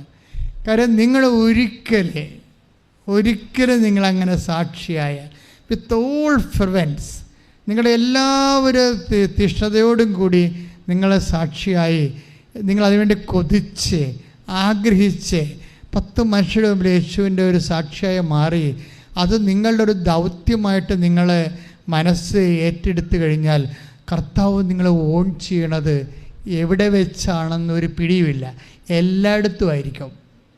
കഴിഞ്ഞ ദിവസങ്ങളിലൊരു സാക്ഷ്യം ഉണ്ടായി, എൽസ സണ്ണിയുടെ സാക്ഷ്യം. എനിക്ക് ഇഷ്ടപ്പെട്ട സാക്ഷ്യങ്ങളൊന്നാണ്. എൽസ സണ്ണിയുടെ പ്രശ്നം വെച്ചാൽ എൽസ സണ്ണി ബികോം കരുത്തിയാണ്. അതെന്താ പ്രോബ്ലം വെച്ച് കഴിഞ്ഞാൽ അവൾക്ക് ബികോം കഴിഞ്ഞപ്പോഴാണ്, ബികോം സെക്കൻഡ് ഇയർ ആയപ്പോഴാണ് അവൾക്ക് തോന്നിയത് BSc മാസ്റ്റർ ഡിഗ്രി എടുക്കണത് MSc എടുക്കണമെന്ന്, നേഴ്സിംഗ് ഫീൽഡിലോട്ടൊന്ന് മാറണമെന്ന്. നടക്കുക, നിങ്ങൾക്കറിയാമല്ലോ നടക്കത്തില്ലെന്ന്. ഒരു ആർട്ട് സ്റ്റുഡൻറ്റ് അല്ലെങ്കിൽ കൊമേഴ്സ് സ്റ്റുഡൻറ്റ് എങ്ങനെയാണ് പെട്ടെന്ന് സയൻസ് സ്റ്റുഡൻ്റ് ആകണത്? ഇവൾക്കൊരു 10 ബികോം സെക്കൻഡ് ഇയർ ആയപ്പോഴാണ് ഈ ബികോമിനെ കുറിച്ച്, കാര്യം ബികോം എടുത്ത ആൾക്കാരാണല്ല ഒരു ഇടക്കാലം കൊണ്ട് ബികോംകാർക്ക് ഭയങ്കരമായ ഒരു പുകഴ്ച കിട്ടില്ല. അവരാണല്ലോ പിന്നെ CA MBA ഒക്കെ പോയത്. CA കാര്യത്തിൻ്റെ സാക്ഷ്യമുണ്ട് ഈ ദിവസങ്ങളിൽ, അടിപൊളി സാക്ഷ്യം. അപ്പോൾ ഇവളുടെ പ്രശ്നം അതല്ല, ഇവളെ ബികോം കഴിഞ്ഞിട്ട് പിന്നീട് MCOMലേക്ക് MBA ഒക്കെ ഒന്നും പോകാൻ ഉദ്ദേശമില്ലാതെ അവൾക്ക് സയൻസിലേക്ക് ഒന്ന് കാലം മാറണം തോന്നി. പക്ഷേ ഇത് നിങ്ങൾക്ക് കേൾക്കണ പോലെ എനിക്കും പുതിയ കാര്യമാണ്. ഇതെങ്ങനെ സാധിക്കണത്? We don't know. പക്ഷേ ഇവളുടെ അമ്മയോട് വന്ന് ഇവളോട് പറയും, എന്താ പറയണത്? എൽസ പറയും, എനിക്കൊന്ന് നേഴ്സിങ്ങിലേക്ക് മാറിയാൽ കൊള്ളാമെന്നുണ്ടെന്ന് പറയും.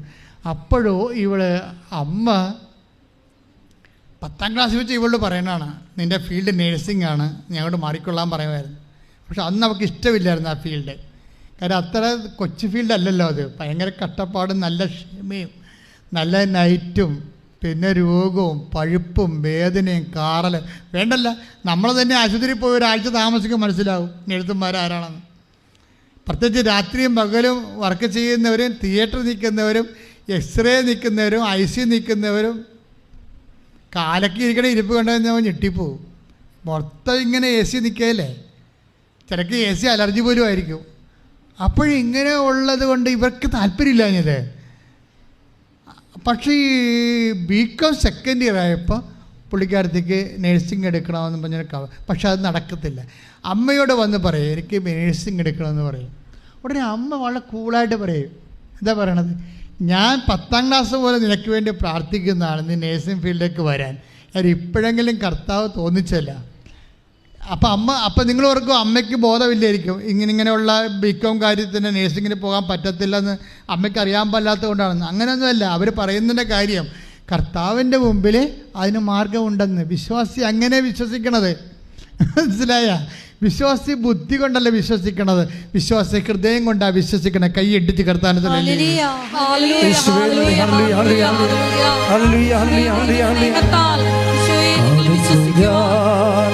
വിശ്വാസത്താൽ എൻ മുൻപിൽ ചെങ്കടൽ രണ്ടാകുന്നു കാണുന്നു ഞാൻ.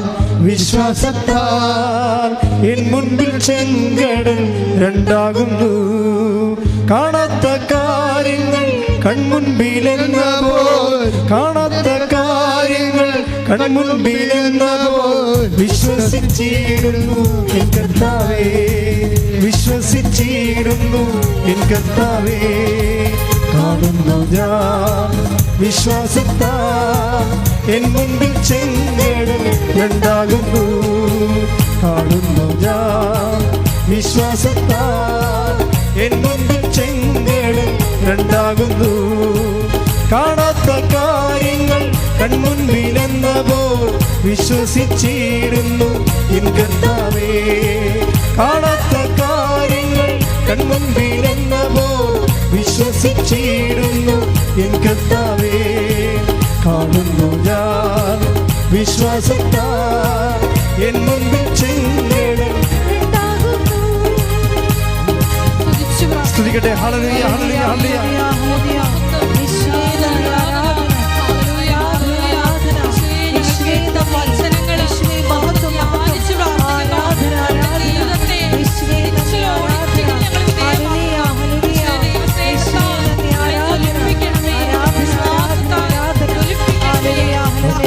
നാളങ്ങൾ വെള്ളത്തിനോളങ്ങൾ എന്നെ തകർക്കുവാൻ സാധ്യമല്ല. അഗ്നി നാളങ്ങൾ വെള്ളത്തിനോളങ്ങൾ എന്നെ തകർക്കുവാൻ സാധ്യമല്ല. അഗ്നിയിലിറങ്ങി വെള്ളത്തിൽ നടന്ന് കൂടെ വരുവാൻ യേശുവുണ്ട്. അഗ്നിയിലിറങ്ങി വെള്ളത്തിൽ നടന്ന് കൂടെ വരുവാൻ യേശുവുണ്ട്. കാണുന്നു ഞാൻ വിശ്വാസത്താൽ എൻ മുൻപിൽ ചെങ്കടൽ രണ്ടാകുന്നു. കാണുന്നു ഞാൻ വിശ്വാസത്താൽ എൻ മുൻപിൽ ചെങ്കടൽ രണ്ടാകുന്നു.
സ്വകാര്യ ജീവിതങ്ങളെ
ജോലി ലഭിക്കാത്തവര്,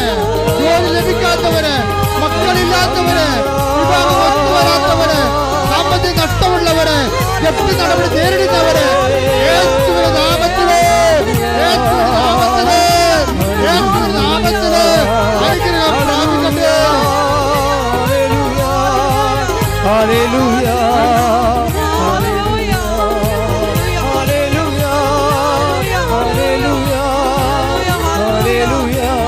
കൈവീഴ്ത്തുന്ന ഭക്തികളെ ഇരിക്കുന്നവര് കർത്താവിന്റെ നാമത്തില് അനുഗ്രഹം പ്രാപിക്കട്ടെ.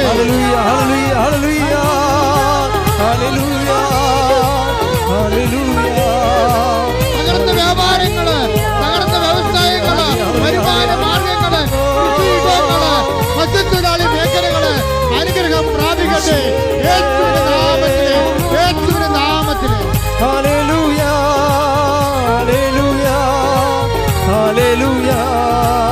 ഗർഭിണികള്, മക്കളില്ലാത്തവര്, ഗർഭത്തിൽ പ്രയാസങ്ങൾ അനുഭവിക്കുന്നവര് യേശുവിന്റെ നാമത്തില് സൗഖ്യം പ്രാപിക്കട്ടെ.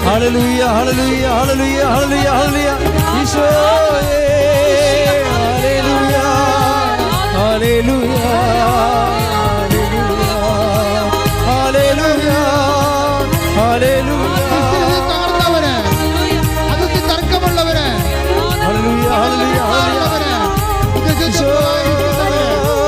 പ്രാർത്ഥനാജീവിതം തകർന്നവര്,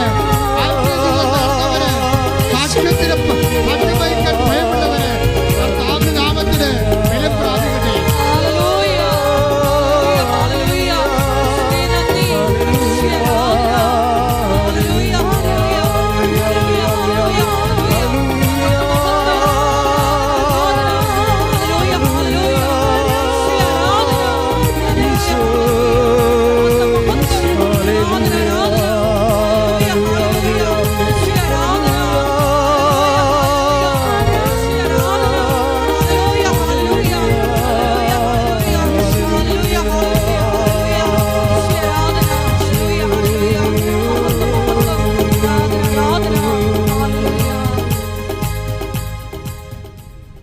Praise the Lord. Praise the Lord.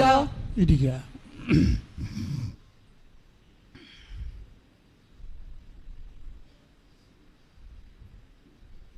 ഈ പേടി വരാതിരിക്കാൻ വേണ്ടി നിങ്ങൾ എന്തെങ്കിലും സംഭവങ്ങളൊക്കെ ക്രിസ്തുവിൻ്റെ ചൈതന്യത്തിൽ നിരക്കാത്തത് ശരീരത്തിൽ ധരിച്ചിട്ടുണ്ടെങ്കിൽ നിങ്ങളത് എടുത്ത് കളയണം. നിങ്ങൾ അനുഗ്രഹിക്കപ്പെടാതിരിക്കുന്നതിൻ്റെ പ്രധാനപ്പെട്ട കാരണങ്ങളൊന്ന് നിങ്ങൾ പല വള്ളങ്ങളെ ചവിട്ടി നിൽക്കുന്നത് കൊണ്ടാണ്. ശ്രദ്ധിക്കണേ, അത് കളയുമ്പോൾ നിങ്ങൾക്ക് മനസ്സിലാകും. അല്ല, അതില്ലാതെ തന്നെ ഈശോ നിങ്ങളെ ശക്തിപ്പെടുത്തി നിർത്തണത്.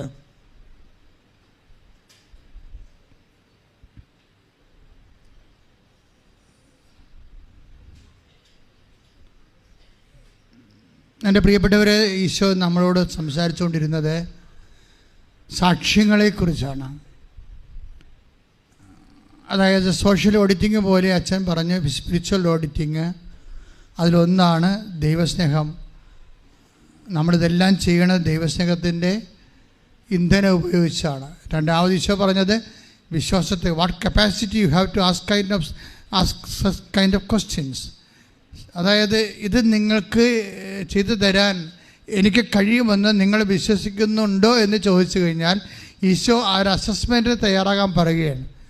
നിങ്ങളുടെ വിശ്വാസം നിങ്ങൾ അസസ് ചെയ്യാൻ പറഞ്ഞിരിക്കുകയാണ്. അതിനുശേഷം ഈശോ പറഞ്ഞത് സാക്ഷ്യത്തെക്കുറിച്ചാണ്. നമ്മുടെ അസസ്മെൻറ്റ് വർത്തിക്കുന്നത് ഒരു കാര്യം സാക്ഷ്യമാണ്. സാക്ഷ്യം നിങ്ങൾക്ക് പറയാൻ കഴിഞ്ഞാൽ മനുഷ്യരുടെ മുമ്പിൽ നിങ്ങളത് ഏറ്റുപറഞ്ഞ് ദൈവത്തെ മഹത്വപ്പെടുത്തുമ്പോൾ നിങ്ങൾ ദൈവത്തിന് വേണ്ടി ജീവിക്കുന്നയാളാകും. ദൈവത്തിൻ്റെ സദ്വാർത്തകളും ദൈവത്തിൻ്റെ സാന്നിധ്യവും അത് മറ്റു ജനങ്ങളിലേക്ക് കൈമാറുന്ന ഒരു വ്യക്തിയായിട്ട് മാറുമ്പോൾ you will claim the on relative of God. ദൈവത്തിൻ്റെ ഒരു സ്വന്തമായി മാറും. കാര്യം ദൈവത്തിന് പ്രയോജനമുള്ളവരായി മാറുന്നതും ദൈവത്തിനെ അടിസ്ഥാനപ്പെടുത്തി ജീവിക്കുമ്പോൾ നമ്മൾ പലരെയും, ഇപ്പം നിങ്ങൾ തന്നെയും പലരെയും അടിസ്ഥാനപ്പെടുത്തിയാണ് നിങ്ങൾ ജീവിക്കണം, അല്ലേ?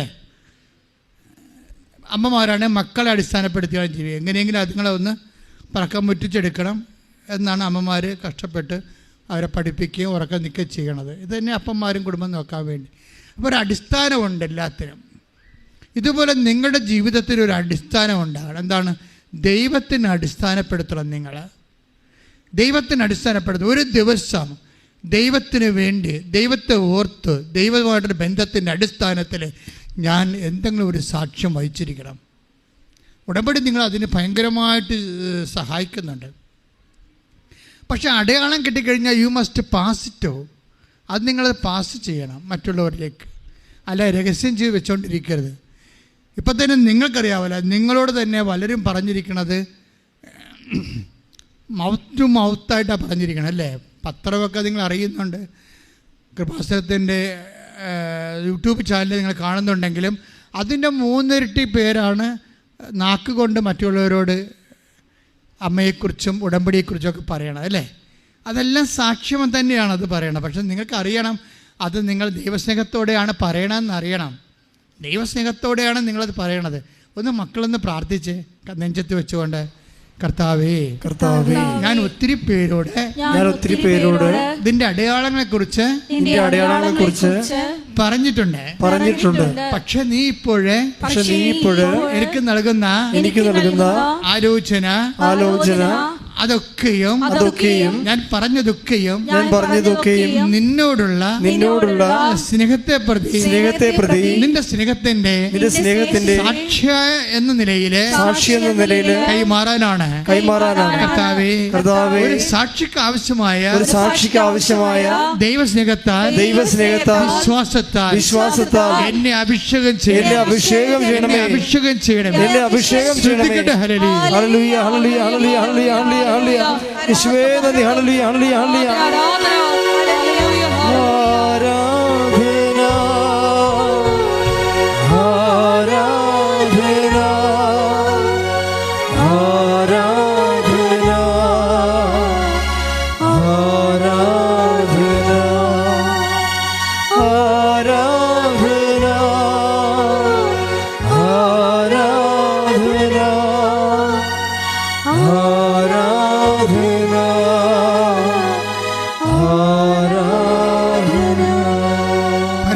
പരമദിവ്യകാരുണ്യത്തിന് ആരാധനയും സ്തുതിയും പുകഴ്ചയും ഉണ്ടായിരിക്കട്ടെ. പരിശുദ്ധ പരമദിവ്യകാരുണ്യത്തിന് ആരാധനയും സ്തുതിയും പുകഴ്ചയും ഉണ്ടായിരിക്കട്ടെ. മത്തായി ശ്ലീഹായുടെ സുവിശേഷം 11:4. മത്തായി ശ്ലീഹായുടെ സുവിശേഷം 11:4. ശ്രദ്ധിക്കട്ടെ. ഹല്ലേലൂയ ഹല്ലേലൂയ ഹല്ലേലൂയ ഹല്ലേലൂയ. യേശുവേ നന്ദി. ഹല്ലേലൂയ ഹല്ലേലൂയ ഹല്ലേലൂയ ഹല്ലേലൂയ ഹല്ലേലൂയ. മത്തായി 11:4. യേശു പറഞ്ഞു, നിങ്ങൾ കേൾക്കുന്നതും കാണുന്നതും പോയി യോഹന്നാനെ അറിയിക്കുക. സാക്ഷ്യം പറയാനാണ് ഈശോ പറയണത് അല്ലേ? ആരോട് പറയാനാണ് പറയണത്? യോഹന്നാനോട് പറയാനാണ്. ഏത് യോഹന്നാനാ? യോഹന്നാൻ മാംദാന, സ്നാപ യോഹന്നാനോട് പറയാനാണ് പറയണത്. എന്തിനാണ് സ്നാപകനോട് സാക്ഷ്യം പറയണത്? നിങ്ങൾ കേൾക്കുന്നതും കാണുന്നതും പോയി ആരറിയിക്കണം? ലോകം മുഴുവൻ അറിയിക്കാനല്ല പറഞ്ഞത്. ആര് പറയാനാണ്? യോഹന്നാനെ അറിയിക്കാൻ. യോഹന്നാൻ ആരാ? യോഹന്നാൻ യേശുവിനെ കുറിച്ച് സംശയമുള്ള ആളാണ്. അതാണ് പ്രശ്നം. സംശയമുള്ളവർക്ക് മരുന്ന് സാക്ഷ്യമാണ്. പറഞ്ഞ മനസ്സിലായില്ലേ? അതറിയണമെങ്കിൽ നിങ്ങൾ യോഹന്നാൻ്റെ മത്തായി ശ്ലീഹായുടെ സുവിശേഷം 11:1 തൊട്ട് വായിച്ചേ. 11:1 തൊട്ട്. യേശു 12 ശിഷ്യന്മാർക്കും നിർദ്ദേശങ്ങൾ നൽകിയതിന് ശേഷം അവരുടെ പട്ടണങ്ങളിൽ പഠിപ്പിക്കാനും പ്രസംഗിക്കാനുമായി അവിടെ നിന്ന് പുറപ്പെട്ടു. യോഹന്നാൻ കാരാഗൃഹത്തിൽ വച്ച് ക്രിസ്തുവിൻ്റെ പ്രവർത്തനങ്ങളെക്കുറിച്ച് കേട്ട് ശിഷ്യന്മാരെ അയച്ച് അവനോട് ചോദിച്ചു, വരാനിരിക്കുന്നവൻ നീ തന്നെയോ അതോ ഞങ്ങൾ മറ്റൊരുവനെ പ്രതീക്ഷിക്കണമോ? അതാണ് പ്രശ്നം. പിടിയാ, യേശു തന്നെയാണോ വരാനിരിക്കുന്നവൻ, രക്ഷകൻ, അതോ ഞങ്ങൾ വേറെ ആരെങ്കിലും? അത് സംശയമാണത്. അങ്ങയുടെ സംശയമാണ്. യേശുവിൽ സംശയമാണ്. എന്താ കാര്യം വെച്ച് കഴിഞ്ഞാൽ സംശയം വരാൻ കാരണമുണ്ട്. കാര്യം യോഹന്നാൻ പറഞ്ഞത് എന്താ യേശുവിനെക്കുറിച്ച്? വിശുമുറ അവൻ്റെ കയ്യിലുണ്ടെന്നല്ലേ പറഞ്ഞത്. Take the word of God, വിശുമുറ. ശ്രദ്ധിക്കട്ടെ. ഹല്ലേലൂയ. ഹല്ലേലൂയ ഹല്ലേലൂയ ഹല്ലേലൂയ ഹല്ലേലൂയ ഹല്ലേലൂയ. യേശുവേ നന്ദി, യേശുവേ സ്തുതി. ഹല്ലേലൂയ ഹല്ലേലൂയ ഹല്ലേലൂയ ഹല്ലേലൂയ ഹല്ലേലൂയ. മത്തായി 3:11. മത്തായി 3:11. വീശുമുറം അവന്റെ കയ്യിലുണ്ട്, വിശുമുറം അവന്റെ കയ്യിലുണ്ട്. അവൻ കളം വെടിപ്പാക്കി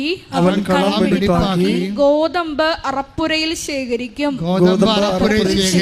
പതിര് കെടാത്ത തീയിൽ കത്തിച്ചു കളയുകയും ചെയ്യും.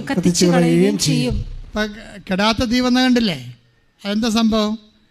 പതിരെവിടെ കത്തിച്ച് കളയണത്? നമ്മളൊക്കെ പതിര് കത്തിച്ച് കളയണത് എവിടെയാണ്? കെടുന്ന തീയിലാണ്. ഇതെന്താ? പതിര് കത്തിച്ച് കളയണത് എവിടെയാണ്? കെടാത്ത തീയിലാണ്. കെടാത്ത തീ എന്താ? Take the word of God reference, കെടാത്ത തീ. ശ്രദ്ധിക്കട്ടെ. ഹല്ലേലൂയ ഹല്ലേലൂയ ഹല്ലേലൂയ ഹല്ലേലൂയ ഹല്ലേലൂയ ഹല്ലേലൂയ. യേശുവേ സ്തുതി. ഹല്ലേലൂയ ഹല്ലേലൂയ ഹല്ലേലൂയ ഹല്ലേലൂയ ഹല്ലേലൂയ. അടുത്ത ഗാനം ആലപിക്കാം. ശ്രദ്ധിക്കട്ടെ. ഹല്ലേലൂയ. ആരാധന ആരാധന ആരാധന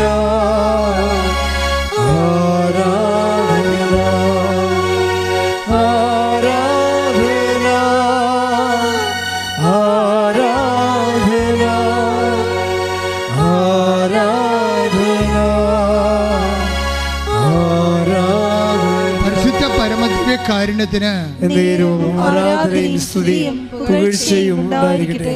മർക്കോസ് 9:48. മർക്കോസ് 9:48. പുഴു ചാകാത്തതും തീ കെടാത്തതുമായ നരകത്തിലേക്ക് എറിയപ്പെടുന്നതിനേക്കാൾ നല്ലത് ഒരു കണ്ണോടുകൂടെ ദൈവരാജ്യത്തിലേക്ക് പ്രവേശിക്കുന്നതാണ്. കെടാത്ത തീ, നമ്മൾ നേരത്തെ വായിച്ച മത്തായി 3-ാമത്തെ അധ്യായത്തിൽ കെടാത്ത തീ എന്താണ്? അതെന്താണ്? നരകമാണ്. മനസ്സിലായോ? അപ്പം പതിര് കെടാത്ത തീ ദഹിപ്പിച്ച് കളയുകയാണ്. ആരെയാണ് ഉദ്ദേശിക്കണത്? അതായത് ഇപ്പോൾ എന്നെ കുഴപ്പമെന്ന് വെച്ച് കഴിഞ്ഞാൽ, ഇങ്ങനെ സമൂഹത്തിൽ തിന്മപ്രവർത്തികൾ ചെയ്യുന്നവരെല്ലാവരും അവൻ വരുമ്പോൾ വിശുമുറം ഉണ്ടാവും, വീശിയിട്ട് പതിരും കതിരും തിരിക്കും, നല്ലവരെ കൂടെ ചേർത്തുകൊണ്ട് നടക്കും, കെട്ട ആൾക്കാരെ കത്തിച്ച് കളയും എന്നുള്ള ഒരു ഐഡിയയാണ് ഈശോയെക്കുറിച്ച് യോഹന്നാൻ ഉണ്ടായിരുന്നത്. യോഹന്നാൻ നോക്കുമ്പോൾ ഇപ്പോൾ എന്താ ചുങ്കക്കാരും വേശ്യകളുമൊക്കെ യേശുവിൻ്റെ കൂടെയുണ്ട്. അതാണ് പ്രശ്നം. പതിരെല്ലാം അകത്തും കതിര് പുറത്തുമായി. ഇതാ പുള്ളിക്കാരന് സംശയം തോന്നാൻ കാര്യം. നമുക്കും സംശയം പറഞ്ഞാൽ അങ്ങനെയാണ്. എന്താ കാര്യം വെച്ച് കഴിഞ്ഞാൽ, ലോകത്ത് വിശ്വസിച്ച് ജീവിക്കുന്ന ആൾക്കാർക്കും അപകടങ്ങളും രോഗങ്ങളും സംഭവിക്കുന്നുണ്ട്, ഇല്ലേ? വിശ്വസിക്കാത്തവർക്ക് ചിലപ്പോൾ ഈ വിശ്വസിക്കുന്നവരൊക്കെ കൂടുതൽ നല്ല കാര്യങ്ങൾ സംഭവിക്കുന്നുണ്ട്. അങ്ങനെയുള്ള ആൾക്കാർക്ക് സംശയം ഉണ്ടാകണത്. ഇവിടുത്തെ മെയിൻ സബ്ജക്റ്റ് എന്താണ്? എന്തിനാണ് ആൾക്കാർ ദൈവത്തെ വിശ്വസിക്കുകയും പ്രാർത്ഥിക്കുകയൊക്കെ ചെയ്യണത്? നമുക്ക് പൊല്ലാപ്പല്ലതും ഉണ്ടാക്കാതെ എങ്ങനെയെങ്കിലും കഴിഞ്ഞ് കൂടണം, അത്രേ ഉള്ളൂ. വേറെ കുഴപ്പമൊന്നുമില്ല. സന്ധ്യപ്രാർത്ഥന വരെ ചെല്ലണേ എന്തിനാണ്? നാളെ എഴുന്നേൽക്കുമ്പോൾ രാവിലെ നാട്ടിൽക്കൂടി നടക്കുമ്പോൾ വല്ല പട്ടിയും കയറി കടിക്കരുത്. ഇന്ന് പ്രാർത്ഥിക്കാതെ കിടന്നാൽ നാളെ പാമ്പ് കടിക്കും. ഇങ്ങനെയുള്ള കൊച്ചു കൊച്ചു ഭയങ്ങളാണ് ദൈവമായിട്ട് ഇങ്ങനെ ചില ആൾക്കാർ, എല്ലാവരും അല്ല കേട്ടോ, ചില ആൾക്കാരെ മുട്ടിച്ച് നിർത്തണത്. അപ്പം എന്താ പ്രോബ്ലം എന്ന് വെച്ച് കഴിഞ്ഞാൽ, നമ്മൾ പ്രഥമ ദൃഷ്ടിയെ കാണുന്നത് പ്രാർത്ഥിക്കുന്നവർക്കൊക്കെ കൂടുതൽ പ്രശ്നങ്ങളുണ്ട്. അതാണ് ചില ആൾക്കാർ പറയണത്, ഞങ്ങളാരും പ്രാർത്ഥിക്കുക, ദൈവത്തോട് അടുക്കുമ്പോൾ പ്രശ്നങ്ങൾ കൂടുതൽ കേട്ടിരിക്കണം. ആരാണ്ട് ധ്യാന ഗുരുക്കന്മാരൊക്കെ പറഞ്ഞാടേ, അത് നേരാന്നുണ്ടെങ്കിൽ നമുക്കറിയത്തില്ല. ദൈവത്തോട് അടുക്കുമ്പോൾ പ്രത്യേകിച്ച് പ്രശ്നങ്ങളൊന്നും ഉണ്ടാവും. ഉള്ള പ്രശ്നങ്ങൾ തന്നെ ഉണ്ടാകത്തുള്ളൂ. ഉള്ള പ്രശ്നങ്ങൾ അതിജീവിക്കാൻ കുരിശെടുത്തവൻ പറഞ്ഞിട്ടുണ്ട്, ഞാൻ ലോകത്തെ കീഴടക്കിയിരിക്കുന്നു, അതിനാൽ നിങ്ങളും കീഴടക്കുമെന്ന് കൈയിട്ടിച്ച് കർത്താവ്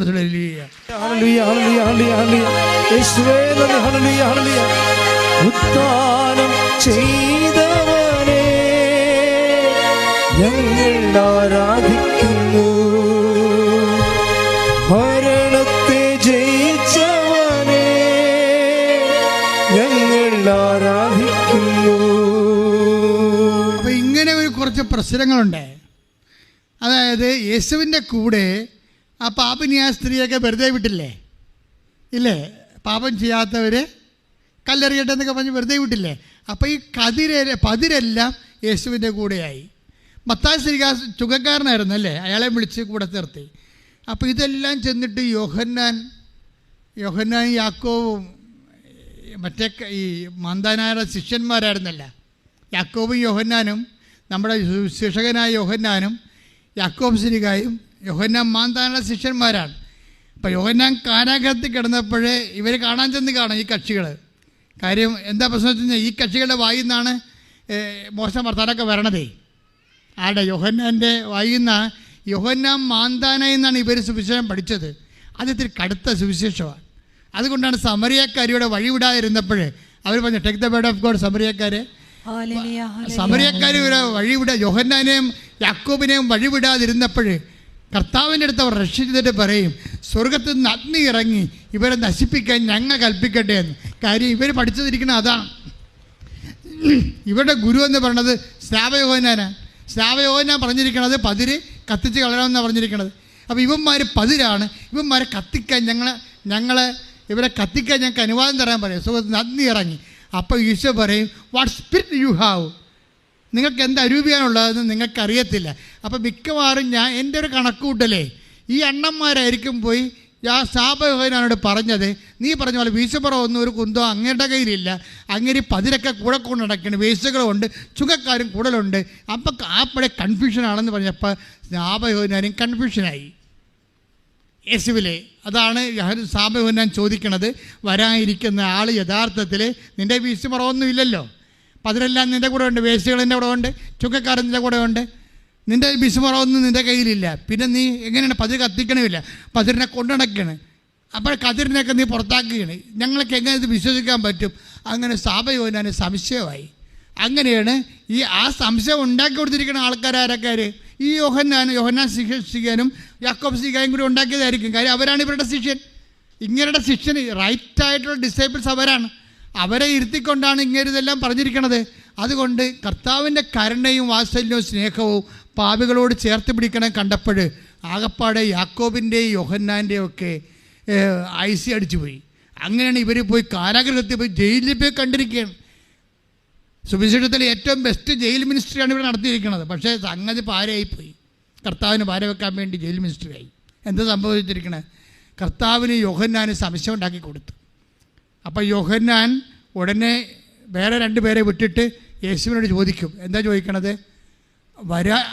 take the word of God, അതായത് സ്വർഗത്തിൽ നിന്ന് അഗ്നി ഇറങ്ങി സ്തുതിക്കട്ടെ. ഹല്ലേലൂയ ഹല്ലേലൂയ ഹല്ലേലൂയ ഹല്ലേലൂയ ഹല്ലേലൂയ യേശുവേ നന്ദി, യേശുവേ സ്തുതി. ഹല്ലേലൂയ ഹല്ലേലൂയ ഹല്ലേലൂയ ഹല്ലേലൂയ ഹല്ലേലൂയ. മത്തായി 11:2-3. യോഹന്നാൻ കാരാഗൃഹത്തിൽ വെച്ച് ക്രിസ്തുവിന്റെ പ്രവർത്തനങ്ങളെക്കുറിച്ച് കേട്ട് ശിഷ്യന്മാരെ അയച്ച് അവനോട് ചോദിച്ചു, വരാനിരിക്കുന്നവൻ നീ തന്നെയോ അതോ ഞങ്ങൾ മറ്റൊരുവനെ പ്രതീക്ഷിക്കണമോ? എൻ്റെ മക്കളെ, ഇതാണ് ഒരു മനുഷ്യൻ്റെ ജീവിതത്തിലെ ഏറ്റവും വലിയ വെല്ലുവിളി. ഒരു മനുഷ്യൻ്റെ നിലപാട് തറയിലെ കാൽച്ചുവട്ടിൽ, ഒരു വിശ്വാസിയുടെ കാൽച്ചുവട്ടിലെ മണ്ണ് ഊർത്തിക്കളയുന്ന ഒരു അടിയൊഴുക്കെന്ന് പറയുന്നത് സംശയമാണ്. എന്താണ്?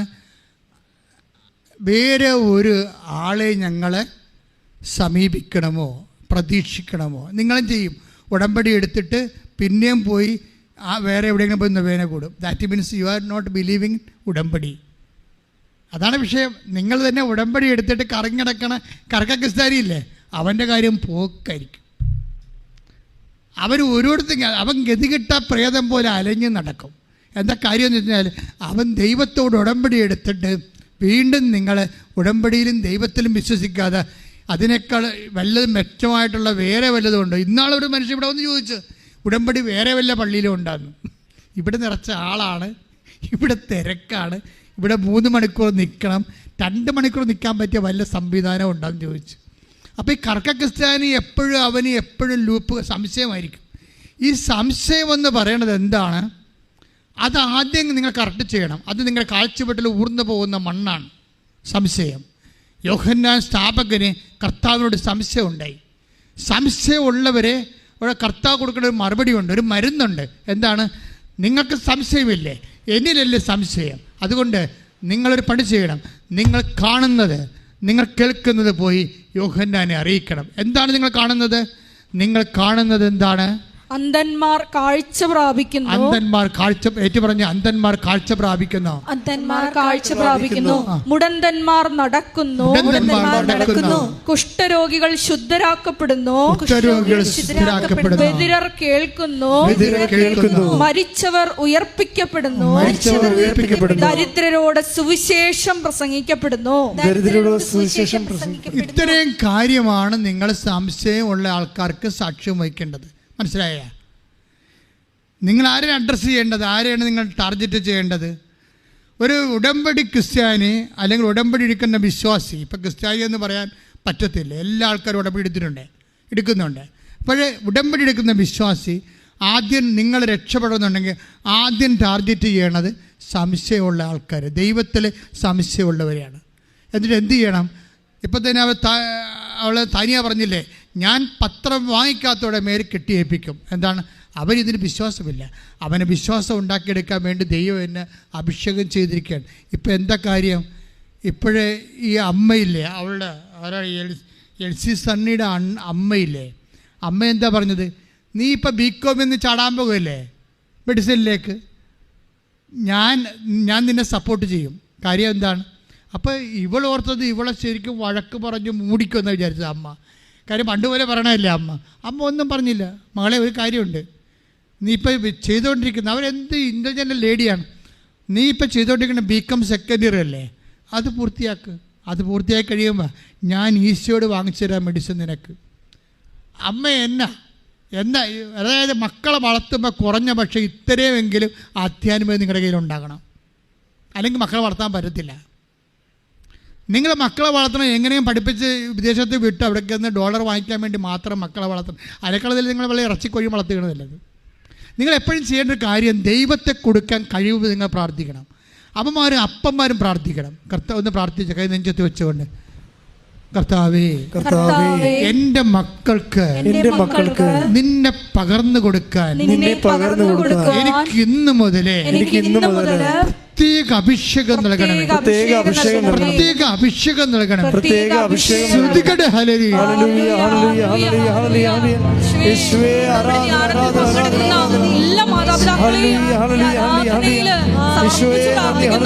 അവരെ വിശ്വാസ കൈമാറ്റത്തിന്റെ ഉപകരണങ്ങളാക്കണമേ എന്ന് പ്രാർത്ഥിക്കുന്നു.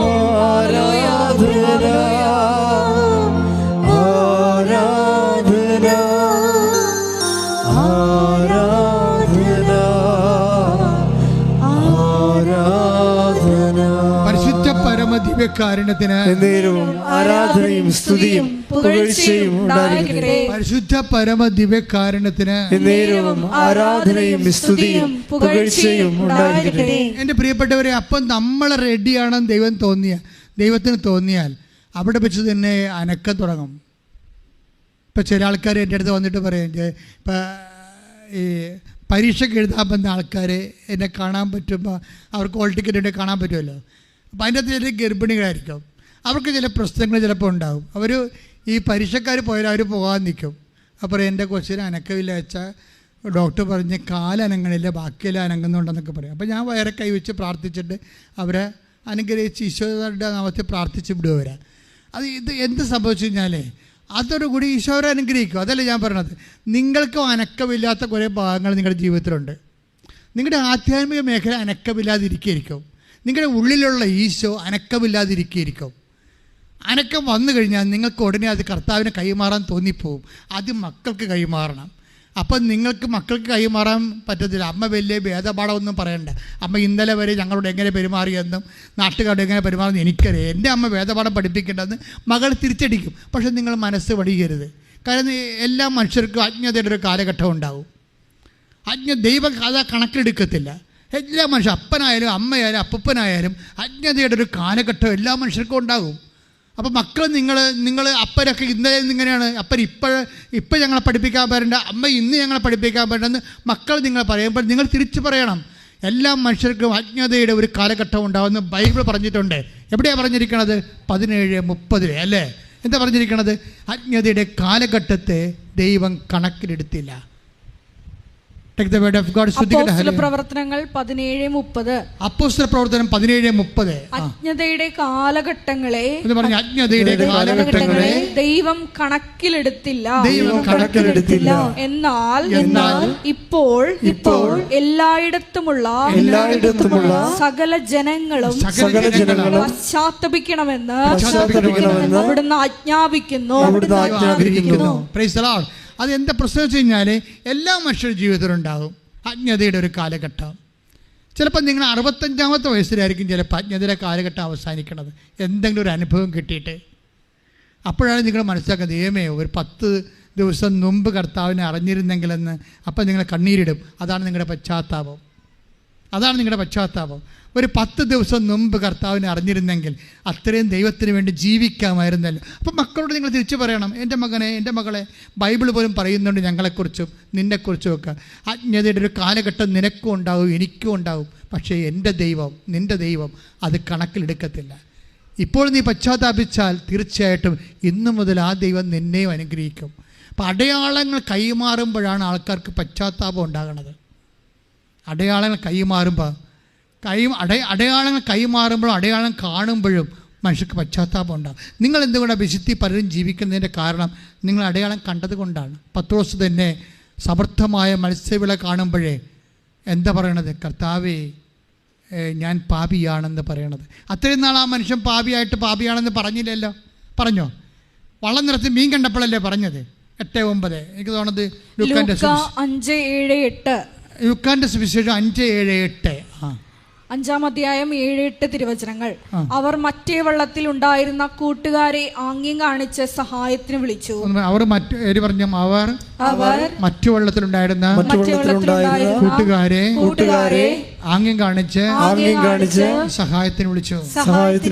അവർ വന്ന് 2 വള്ളങ്ങളും മുങ്ങാറാകുവോളം നിറച്ചു.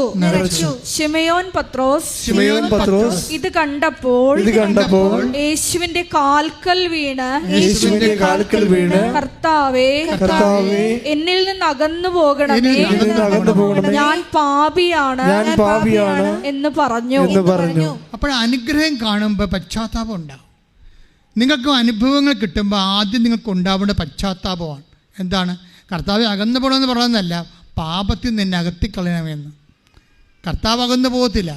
നിങ്ങൾക്കൊരു അനുഗ്രഹം കിട്ടിയാൽ നാളെ നിങ്ങൾ കുറച്ചുകൂടി വിശുദ്ധരായിട്ട് ജീവിക്കണം. പ്രാർത്ഥിച്ച്, കർത്താവ് ദൈവമേ, എനിക്കൊരു അടയാളം കിട്ടുമ്പോൾ ഞാൻ കുറച്ചുകൂടി വിശുദ്ധിയോടെ ജീവിക്കുവാൻ എന്ന് അങ്ങയുടെ തിരുസന്നിധി ഞാൻ പ്രതിജ്ഞ ചെയ്യുന്നു. എനിക്ക് അടയാളം നൽകി എന്നെ പശ്ചാത്താപത്തിലേക്ക് നയിക്കണമേ.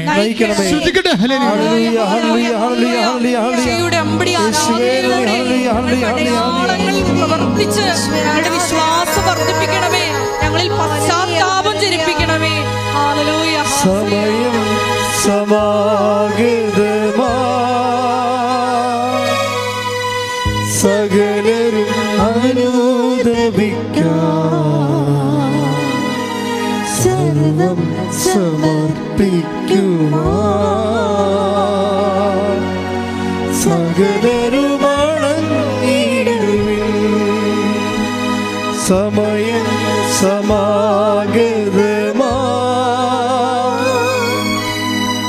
സകലരും അനുദപിക്കാം, സർവം സമർപ്പിക്കുവാൻ സകലരും അണഞ്ഞിടുവിൻ. മക്കളെ മുട്ട നിൽക്കുക. ഇപ്പം മുട്ട നിർത്തിയിരിക്കണം എന്തിനാണെന്നറിയാവോ? 5 മിനിറ്റ് പ്രാർത്ഥിക്കാൻ വേണ്ടിയാണ്.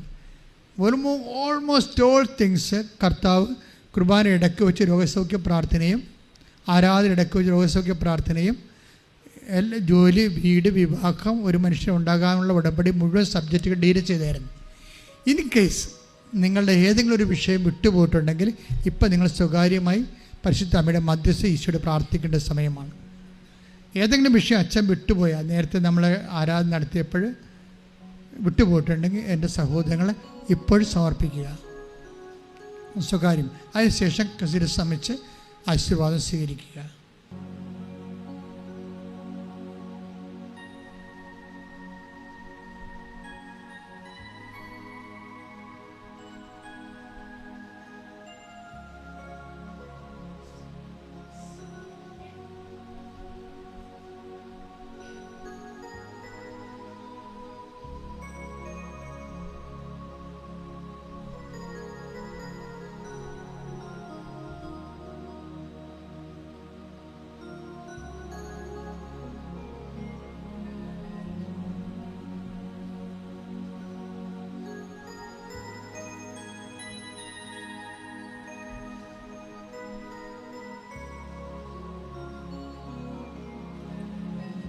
ആരാധനയിൽ സമർപ്പിച്ച വിഷയങ്ങളിലെല്ലാം അമ്മയുടെ കയ്യൊപ്പുണ്ടായി അമ്മയുടെ പ്രത്യക്ഷീടത്തിൻ്റെ സാക്ഷികളായി ഞങ്ങൾ ഉയർത്തണമേ എന്ന് പ്രാർത്ഥിച്ചുകൊണ്ട് ശിരസ് നമിച്ച് ആശീർവാദം സ്വീകരിക്കാം.